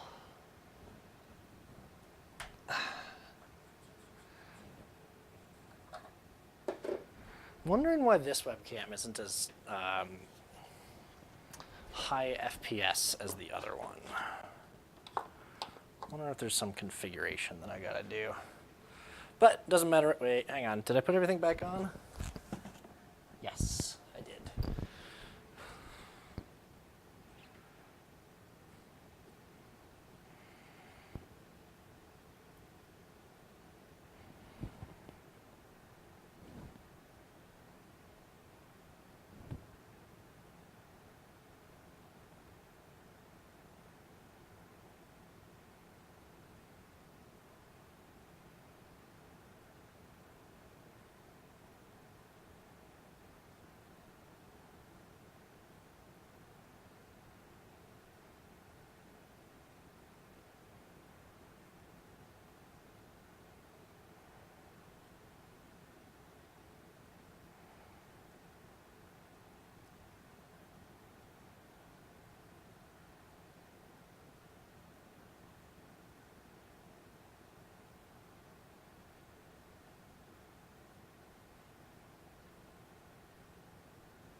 All right.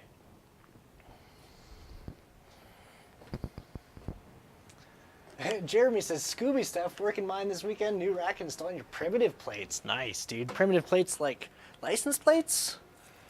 I don't think there's any other plates that I know of, huh? Shutter speed versus exposure. Ooh.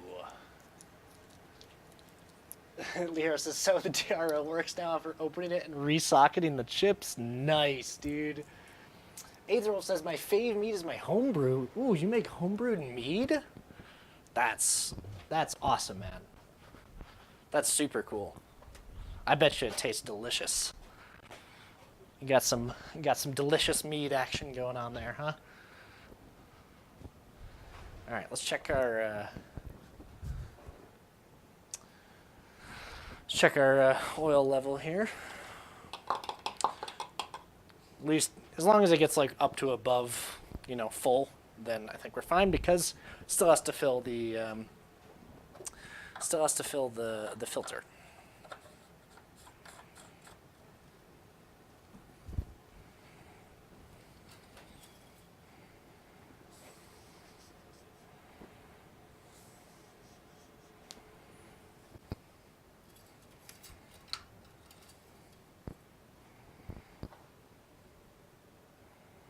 Yep, that is definitely up above full. Definitely don't think I overfilled it. But I should check it tomorrow after it's been sitting for a little while. That is important. All right, I think we're good.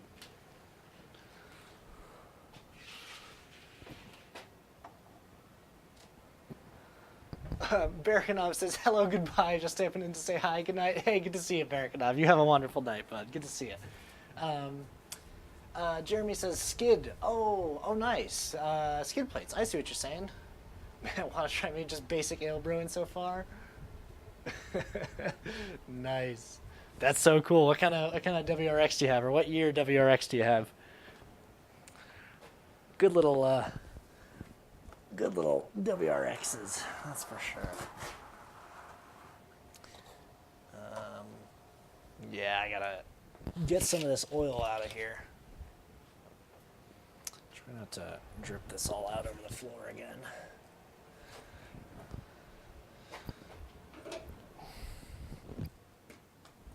Oops. There we go. Bum.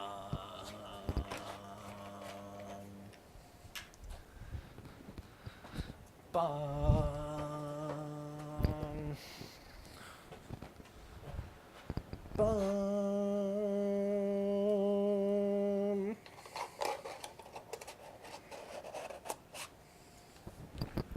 Bum bum. Bum bum bum bum bum bum. 15. Ooh, had no 5. Nice, dude. Those are like brand new, huh? Leo says, I want to drive my 914 again, but it's been so damn rainy. I'm sorry, man. I mean, can't you drive it in the rain? Or it's a convertible, right? I always forget these things.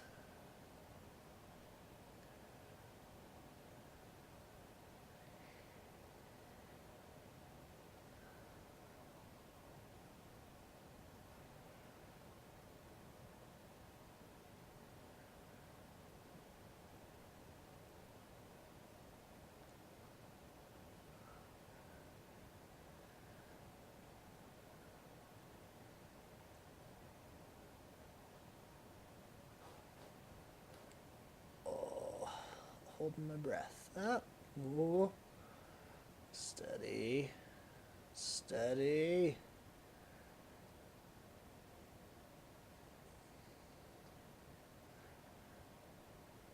All right. Call that good for now. Let's switch over to the other one.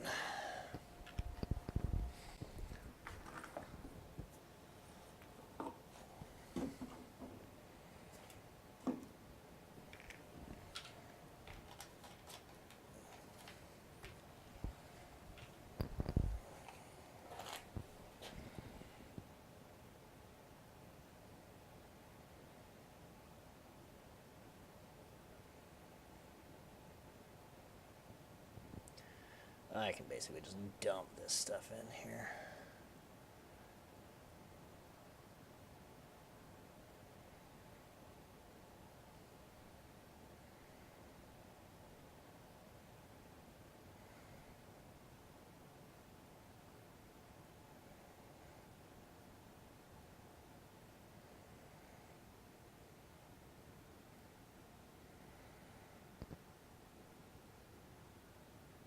Oh, I forgot to tell you guys. It's funny.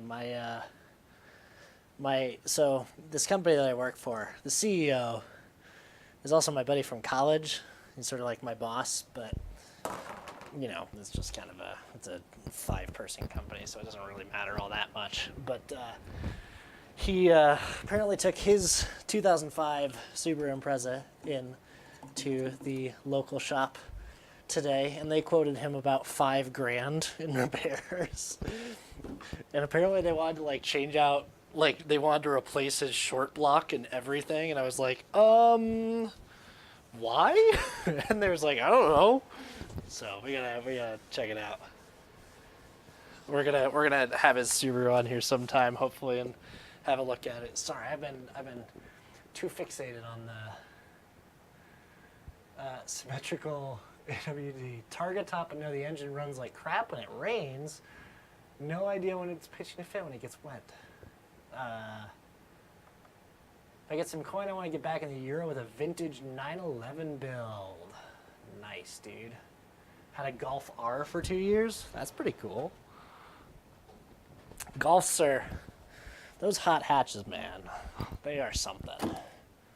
They are pretty nifty. I've never been like 100% into them just because, like, I don't know, front wheel drive is tough for me. I'm not a huge front wheel drive person. But all right, we gotta start this sucker up again, let it run for a little bit, see if there's any leaks, all that kind of good stuff, huh?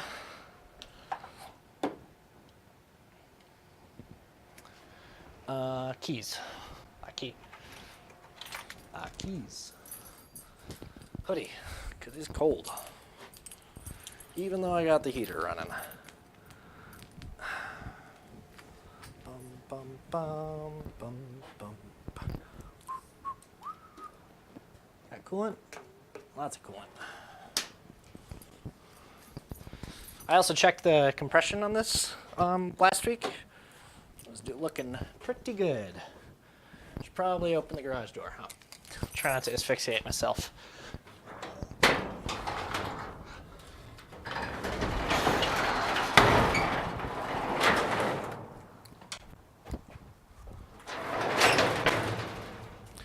Bonk.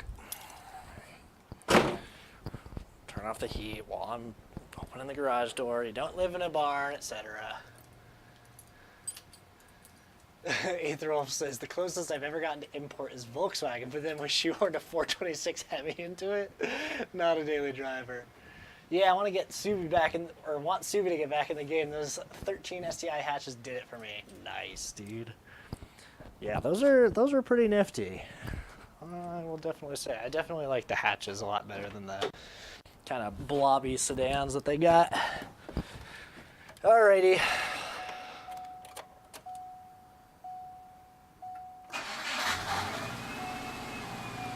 Starts right up. See, there's absolutely nothing wrong with it. Ha ha ha ha ha ha.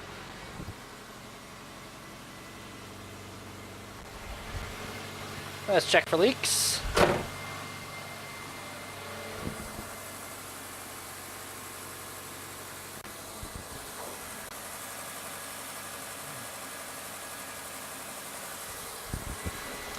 Looking pretty good. STI wagon, please. Aetherwolf says a Volkswagen Bug with a 426 Hemi, no back seat. Crazy red one drive line. Nice, dude. That's awesome. All right, we're gonna put this thing down. I'm gonna shut it off. I'm gonna put this thing back in the ground, and then we're gonna do some diagnosing on this. I've been having some. I'll tell you guys all about it. Actually, let me put it down on the ground, and I'll tell you guys sort of what's going on with it.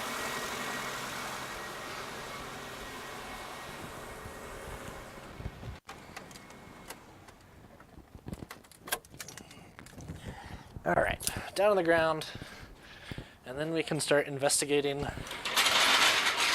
the mysterious power issue. That's what's going to happen.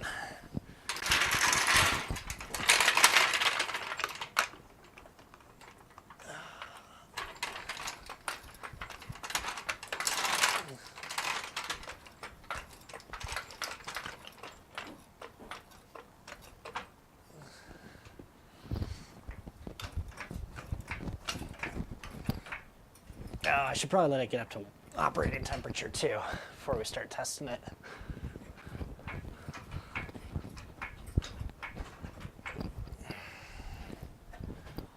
I wish I had a lift. Cosmic, can I borrow your lift?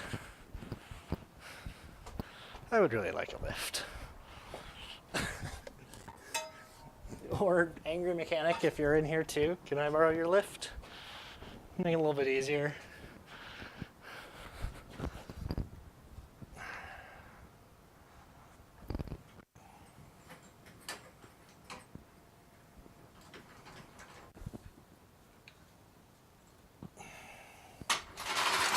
All right. Okay, so here's the situation. This car has recently started to have some power issues. Specifically, it literally won't go above 3,500 RPM in second and it is pretty much incapable of going above 40 miles an hour. And so I'm trying to figure out why. I don't have a good idea as to why. Things I've been investigating are O2 sensor and manifold pressure. So I'm not sure what is necessarily going on with it. But also, I've been getting this fun bucking system or symptom where it starts like, all right. So one of the symptoms is gunning it in second, get all the way up to 3,500, and it just doesn't go past that at all. Like it will not go past 3,500. The other thing is like trying to get on the on ramp on a highway, like won't go above 40 miles an hour. Like even when it's on the highway, it like really struggles to go above 40 miles an hour. So it's just like I can't take it on the highway. Even when just driving around town, like sometimes in first, like it's into a really bad bucking kind of situation. Jeremy, this is a EJ22. It's a 2.2 liter naturally aspirated. So I've been thinking about it a bunch. I think O2 sensor could possibly be the issue. I should start it up so we can at least get it to operating temperature here. But Liera was telling me that it's possible it might be some of the intake metering stuff. What the hell? Come on. That's not the right key. Derp.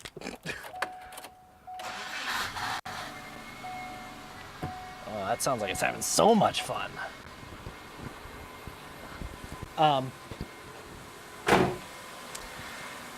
But yeah, so Liera had the idea that it's possible it could be some kind of the intake stuff, which I think is that it's a Aussie Panda. Is that a 30-month countdown? It's a 30-week countdown. Gambler 500 is in 30 weeks, and we got our truck that you guys can't quite see right now. But me and my buddy Dave are fixing it up, and we're gonna go to the Gambler 500 in June. So that's the countdown for that, to give us, for me to continually remind myself that the clock is ticking on this thing, and I really gotta keep moving.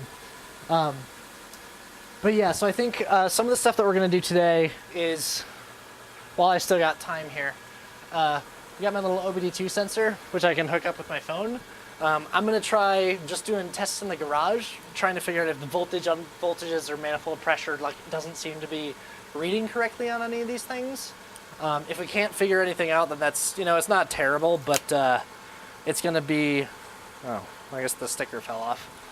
But yeah, if we can't figure anything out, it's not gonna be terrible, but I wanna at least try and figure out if there's anything obvious going on with it before I start throwing money at parts at it. So we're gonna figure out, hopefully, what's going on. Liera just pull a sticker off. Yeah, the sticker fell off. That's what happened. I fidget too much, chat. That's the issue.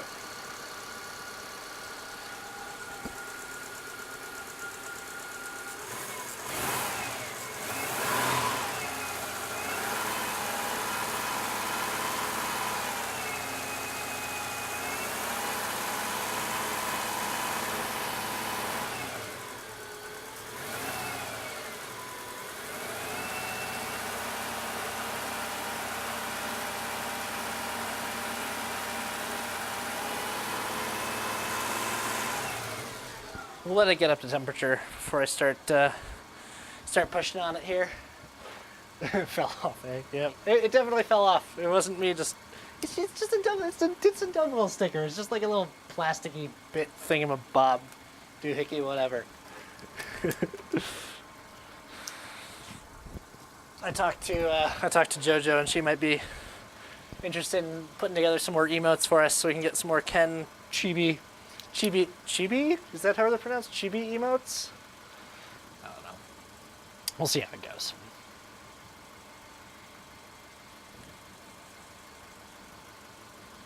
Shall we plug this in?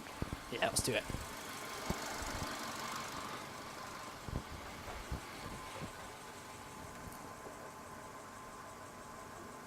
Where's the OBD2 port?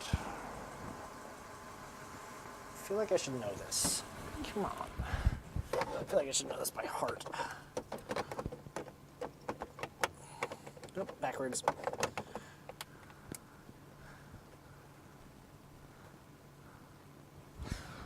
Alrighty. All right, Mr. Phone. Let's see if we can figure out what is going on here. Switch this over. There's my light.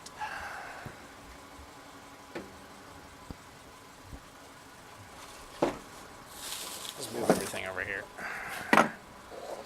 Bum bum ba da dum da da da. Torque. Bum, bum. Welcome to Torque. Thanks. Waiting to connect. Come on, Bluetooth. Connect to the ECU, okay. Alright, closed loop, using O2 sensor for fuel mix. Is closed loop after it's warmed up? Open loop is where it's like either full throttle or just warming up, right? DK Shadow 38, what's up? Welcome to the stream, bud. We're working on my Subaru right now. We're trying to figure out why it's getting some serious fuel air issues right now. So we plugged in my little OBD2 reader here, and we're gonna see if we can figure some stuff out. Closed loop using O2 sensor for fuel mix. Let's just do add display all data widget. Nope, come back here. Move display.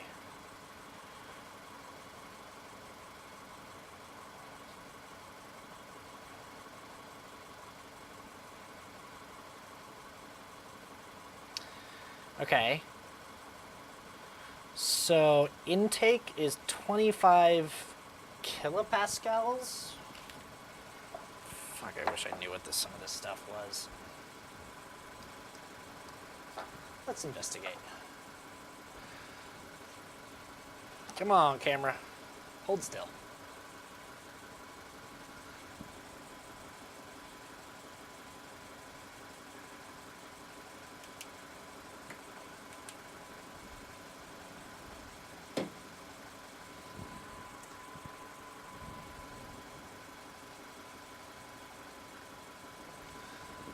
All right, intake is 25 kilopascals. Crap, I need to change your units. How do I change my units? Let's figure this out. Settings. Units. Use Celsius. Use PSI instead of bar? TK says, "Why do you get OBD reader? This is cool to read out." It's okay. This is, you can get like a $10 like Bluetooth version on Amazon or something like that, but then you have to like get the phone app. Let me see if there's an actual like add display. Graph intake manifold pressure. Medium. The fuck is that? Come on. The UI on this thing is not particularly good. Let's do a display of intake manifold pressure. Medium. 3.6 psi.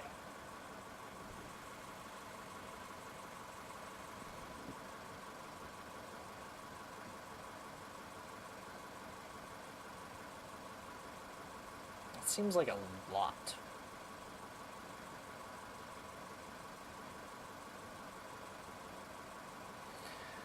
Display, there's another one. Turbo boost and vacuum gauge. Here we go. This is what we wanted, right, Leo? 22.5 inches of mercury. So if I I can watch the screen.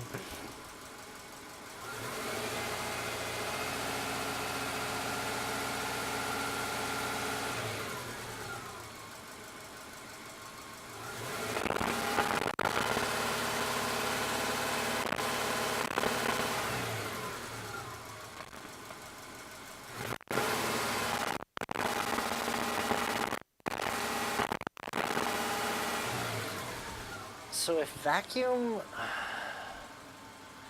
Is this the right is this the right thing that I should be measuring? Is there any other thing? Display.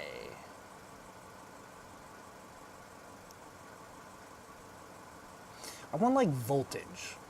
Because I was looking online, it's like I can tell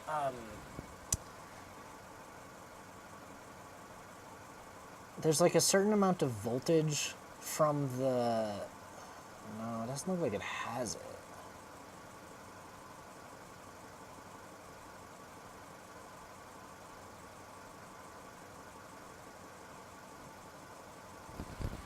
I'm gonna keep doing some research online here.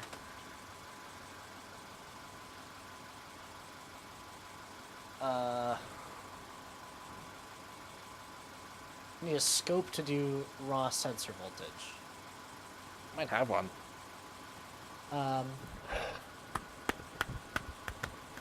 What's the Subaru EJ22 vacuum? Correct vacuum.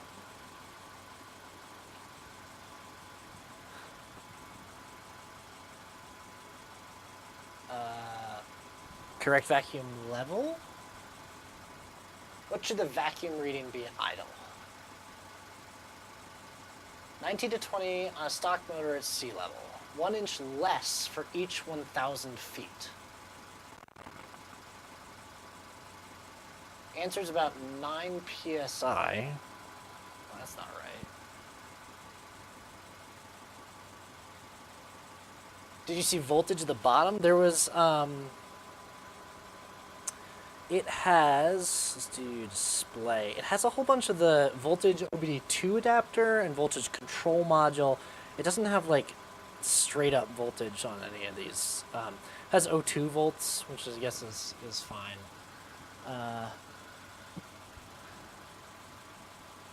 I'm still looking at like forum posts here.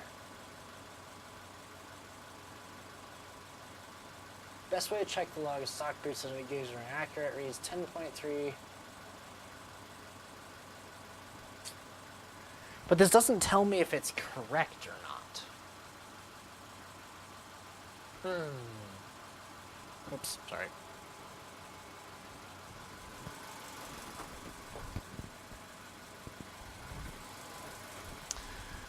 $5,000 foot, 5.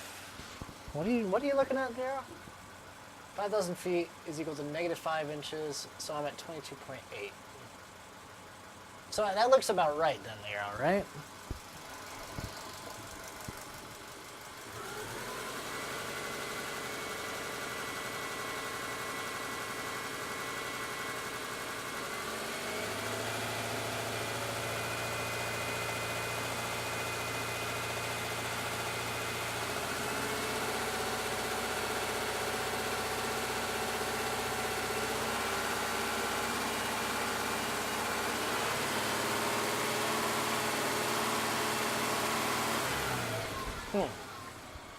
Should vacuum be... I'm trying to think, should vacuum be changing as revs go up? Because I'm at no load.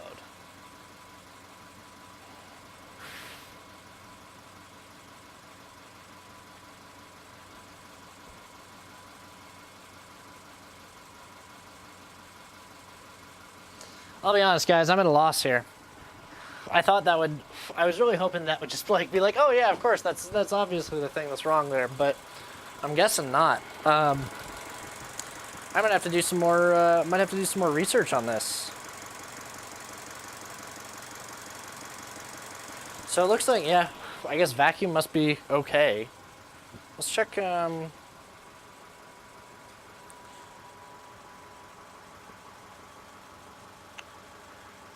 O2 volts.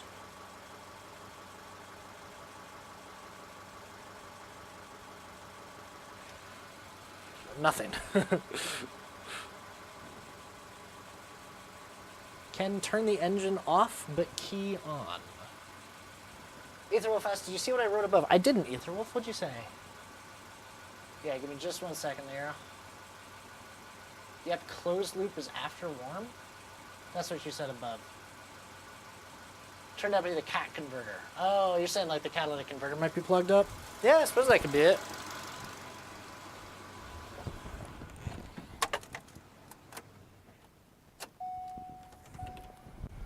Alright, we'll see if we get some kind of readings off of this again. Connected to ECU, okay. Vacuum is still 22.8, huh? I guess.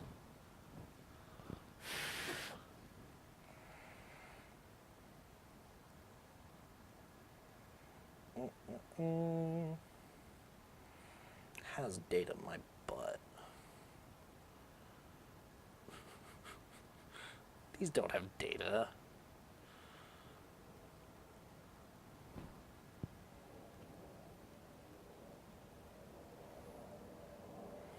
Let the phone reconnect to the OBD2 adapter. Tell you what, I'll just reboot it.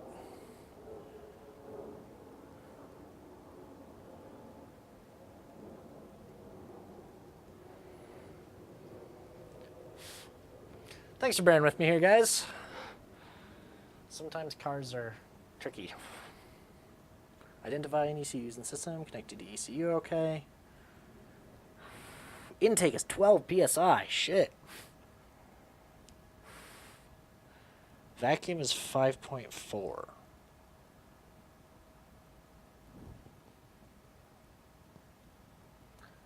That doesn't sound... So, it's reading normally? Especially computerized cars, right, man? Yeah. Okay, so that's reading normally. Oh, Subaru. Subaru, McSubaru. Why have you done this to me? I'm at a mile elevation. Yes, I am, Leo. That is 100% correct. How did you calculate this? How do I know what the correct reading for vacuum is? Because it's like, oh shit, that's probably physics 101 that I should know, right? But yeah, I'm at 1 mile high city, right? 5,000 feet. Well, 5280 to be exact. Potentially a little bit more or less, because there's a, you guys hopefully know the Broncos. The Broncos have a stadium here. I think it's called Broncos Stadium at Mile High. That's like the official term for it now. But it turns out there's a row of seats in like in the bleachers. There's like a row of seats in like the nosebleed section of the stadium that's a different color than all the other seats, because that is exactly 1 mile above sea level. So chances are I'm probably a little bit lower than exactly 1 mile up. It says 1 inch of vacuum for each 1,000 feet. 5 inches of vacuum, 82.7 kilopascals. Thank you, Cosmic. Get that Pascal shit out of here. All right, cool. Well, I guess shit. I guess that's working, or at least initially. What else could I test here? The other components here, I've already checked for vacuum leaks. While it was running, I did the whole spray the carb cleaner all over everything here. So I'm thinking the cat could be plugged up. Yeah, that could be it. Could also be, I don't know if it'd be the O2 sensor. I feel like the O2 sensor wouldn't be that big of a deal. You guys have any other ideas? Otherwise, I'm gonna go do some more research tonight. Cars are dumb, man. You see, like I always think about like, okay, for the next, I want to have this car for a while, and I want to. Where's my keyboard? I want to have this car for a while, but I'm obviously not going to have this engine in it forever. I'd love to get a turbocharged DJ25. Check your primary O2 sensor versus the fuel trims. Bad O2 sensor will do weird shit too. Let's check that. Let's get rid of these other. Actually, we'll keep them on here. Add display. Fuel air status widget. Open loop due to insufficient temperature. That makes sense. Let's do display fuel trim. Fuel trim bank 1 short term? Can you move? Come on. And then where's long? I would really like to see long term trim here. Bank 1, sensor 1, I guess. Oh, this doesn't have anything associated with it, though. It keeps telling me that there's like data for all of these, but I don't think there actually is.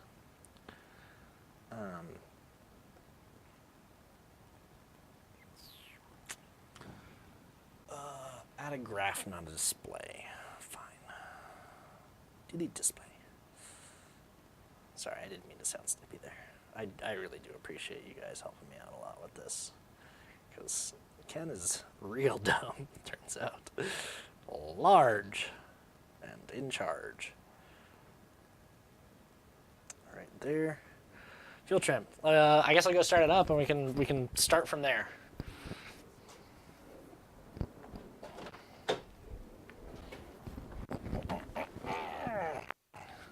Excelsior!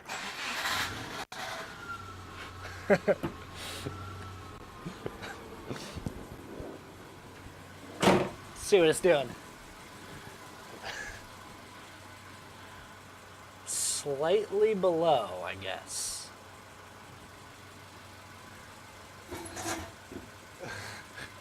Fine.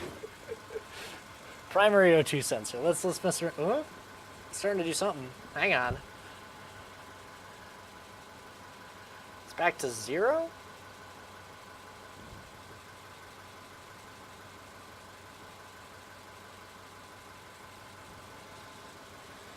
Let's keep adding graphs. Fuel pressure, small. Goodness, I have very low fuel pressure. Is that right? I have negative fuel pressure? Can we actually test that? Hang on. Where did that go? I'm just dumb, aren't I? Add sensor. Fuel trim.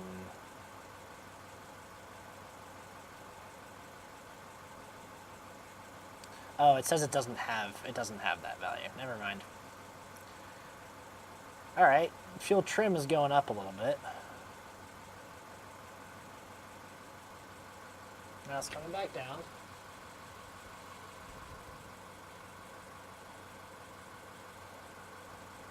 So I suppose I mean, we would see fuel pressure could cause running issues. That's true.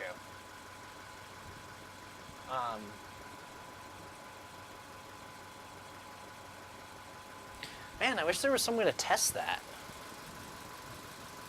I don't have a fuel pressure gauge, unfortunately.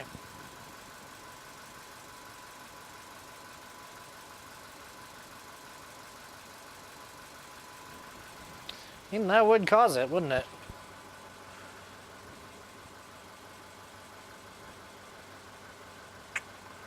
I want O2 sensor. O2 sensor something.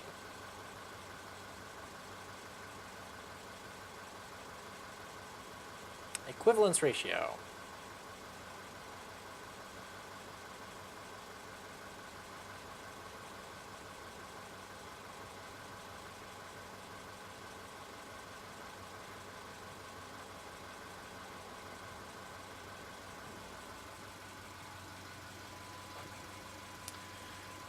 Leo has to. Subarus even have fuel pressure check connectors. Most station cars don't think they need them. I don't think I have a fuel pressure sensor anywhere in here. You have a Harbor Freight pressure gauge, works for you? Shit, man. I mean, that might be. I think that might be the next tool I run out and get a fuel pressure sensor, gun it around the block a little bit, see if I get anything out of it. Yeah, that might be the best option, at least just so I can eliminate that, because I'm not. Leo, can you think of any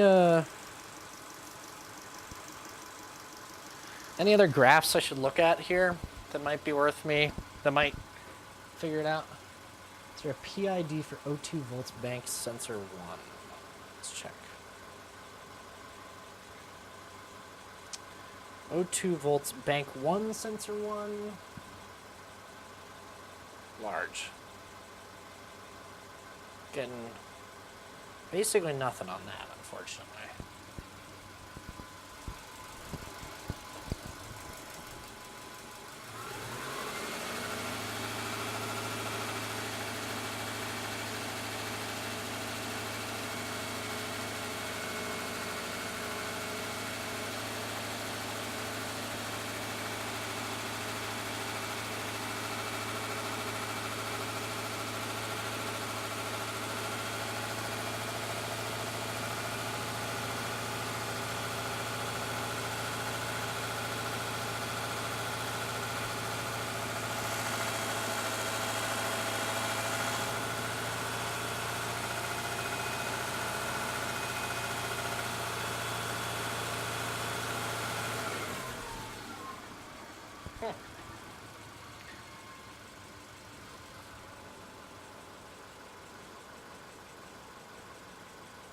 This is short-term fuel trim.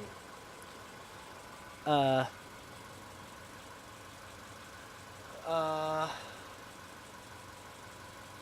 you were asking about the bottom one? You're talking like pick the bottommost O2 sensor? Bank 2, sensor 4. Nothing. I suppose I could just go through all of them, huh? Until I get something that isn't just displaying null voltage.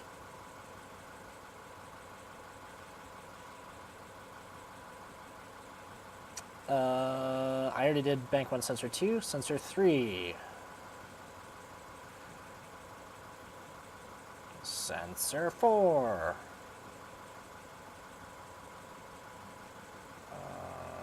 Graph. 2, sensor 1.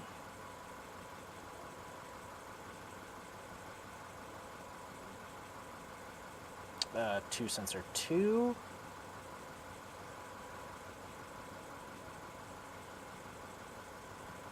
2, sensor 3. Nothing, man. Oh, I see. Torque presents random change direction here and there as the value, and I did that indicators in the torque app. Oh, I see what you're saying. Yeah, I mean, short-term fuel trim, I guess, makes sense that it varies a lot, right? It would make sense that short-term fuel trim would vary a lot.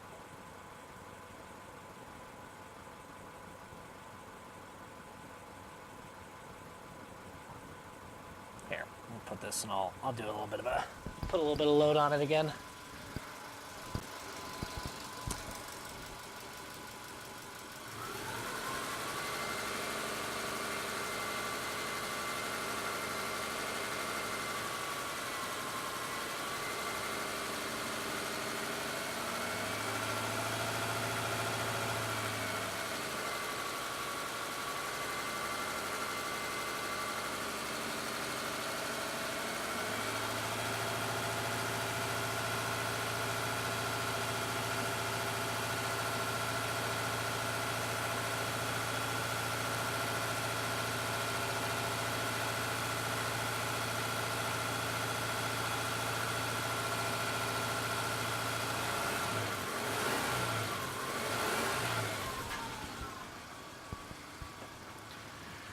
Are there any error codes? Let's find out. I think there's just P0420 right now.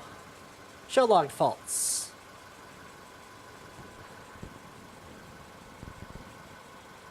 P0420.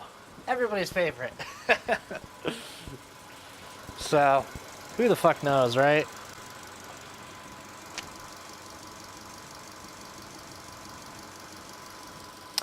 Silly car.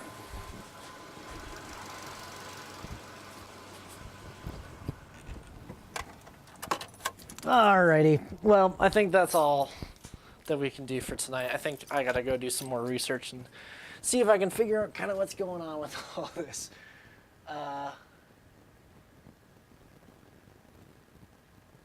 Cosmic says you can use fuel trim readings to check the response to the oxygen centers and engine mix. Computer change to changes you make in the fuel mixture. Engine is idling temporarily. Temporarily disconnected vacuum. You see the SDFT fuel jump immediately and go positive. The LTFT should start careful in response to artificial lean fuel mixture and adjusting to the I could do that, except I don't know how to get long-term fuel trim on this thing. It doesn't give me long-term anywhere. Thank you, but yeah, thanks for posting that, man. I'll check that out tonight. I think that'll be good. Ether says I would check first fuel pressure and then the cat isn't clogged. I think we're circling around it here. There's only so many more things that we can eliminate before I just decide to, well, burn the car to the ground and then replace every part of the car. I'm sure that'll fix it, right?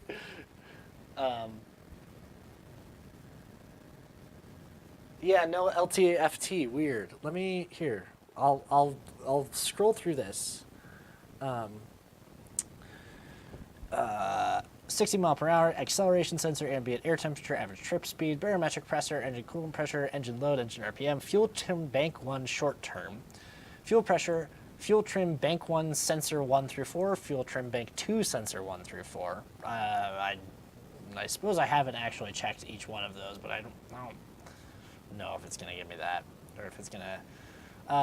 GPS accuracy, altitude, bearing, satellites, intake air temperature, intake manifold pressure, kilometers per liter, liters per 100 kilometers, mass airflow rate, miles per gallon, O2, equivalence ratio, bunch of O2 volt sensor, speed, throttle position, timing advance, trip distance, turbo boost voltage, various voltages, that kind of stuff. It's weird. Or is... How's the ETU not give you LTFT? Or is torque not giving you LTFT? It might be torque. Check out Torque Scan app. It's a torque add-on. Cosmic, post that in Discord too. I'm gonna check that out. I think something is afoot here. That's for sure. I think I posted something about. I don't think this is the car. I don't think this is the engine that actually came in the car either, because I've been looking at all sorts of different parts, and I don't think that this engine actually has a mass airflow sensor. I think it's literally just a... What the hell?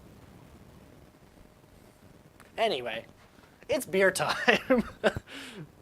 Where's my bottle opener?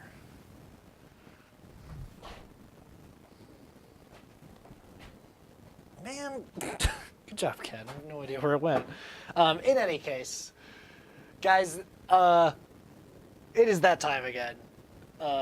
Time for Ken to start winding down here and have a little bit of a beer. So, if you got some brewskis, bust out some brewskis to have with your broskis. Thank you guys so much. Don't forget to pour out just a little bit for the homies. Rest in peace, Paul Walker. And chat room, here's to you. Thank you guys so much for coming and hanging out with me tonight. I know it's a little wonky trying to figure out what the heck is going on with some of these stupid cars sometimes. Sorry, with one of these stupid cars sometimes, specifically Avocado Toast, the green Subaru. But it is going to be so much nicer when I can actually drive this thing on the highway again, and I'm not going to have to worry about it blowing up and stranding me in Telluride or Uray or anything like that. So guys, thank you so much for hanging out with me tonight. It's been a whole bunch of fun. I have lots and lots of research to do, try and figure out where the long-term fuel trim is. Potentially, I'm going to get a fuel pressure gauge so that I can run around the block and see if I can figure out the fuel pressure drops to 0, because that would be like guaranteed. Like, yep, that's exactly the issue right there. I feel like the O2 sensor would be freaking out if that was the... Actually, I have no idea. My God, how would that... Because I've replaced the... I've replaced the fuel pump, I've replaced the fuel filter, I've replaced a bunch of the fuel lines. If an injector was clogged, it wouldn't cause this kind of... I don't think it would cause this kind of an issue. But, I mean, if we discovered that we didn't have fuel pressure under high load, then, like, that's absolutely the problem. But, still a bunch of things to check out. pull off the cat next time it's meow. Next time I'm in here and the car is nice and cold, because I don't want to pull it off right now, because otherwise I'm gonna get nice burns all over my hands. But yeah, I think that'd be sort of the next issue here. Try and figure out. Could be fuel pressure. Might be worth me pulling the injectors too, just at least just having a cursory look at them, see if there's any sort of stuff gunking them up. Because the story behind this is that this car started to run a little rough when I was coming home from Uray, which is tiny little picturesque mountain town in southwestern Colorado. And coming home from Uray, I was overtaking a guy when the engine just died, just like 100% dead. Like it was still like the clutch in the car was still moving, so the engine was still turning. But like I barely got in front of the guy, and cars were oncoming. It was scary. But like it just like bang died, and I couldn't figure out why. It would get a little bit of ignition when I was trying to start it on the side of the road, but apparently mechanic was able to start it up just fine after that. So I don't know what could have happened, what would have caused that condition. I thought the fuel pump burned out, or like the fuel pump overheated or something. But then when I went down to Uray again, or Telluride, to pick up the car and drive it back, going over the pass on I-70 where it's like under heavy load, I'm in third gear and it's like kind of thing. So I mean, if it's a fuel issue, but I don't know what it would have caused like that, bang, all right, car is dead now. Mysteries to be solved. That's what we're gonna do, but they're to be solved another time. In the meantime, thank you guys so much for watching. Next stream is gonna be Sunday night, 7 p.m. Mountain. I'm gonna be here. Might be working on the truck. Probably just gonna be working on this thing again, but it should be a lot of fun. Ignition control module / coil.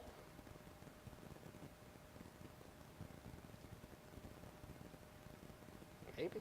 I don't know. We'll find out. We will begin the process of elimination,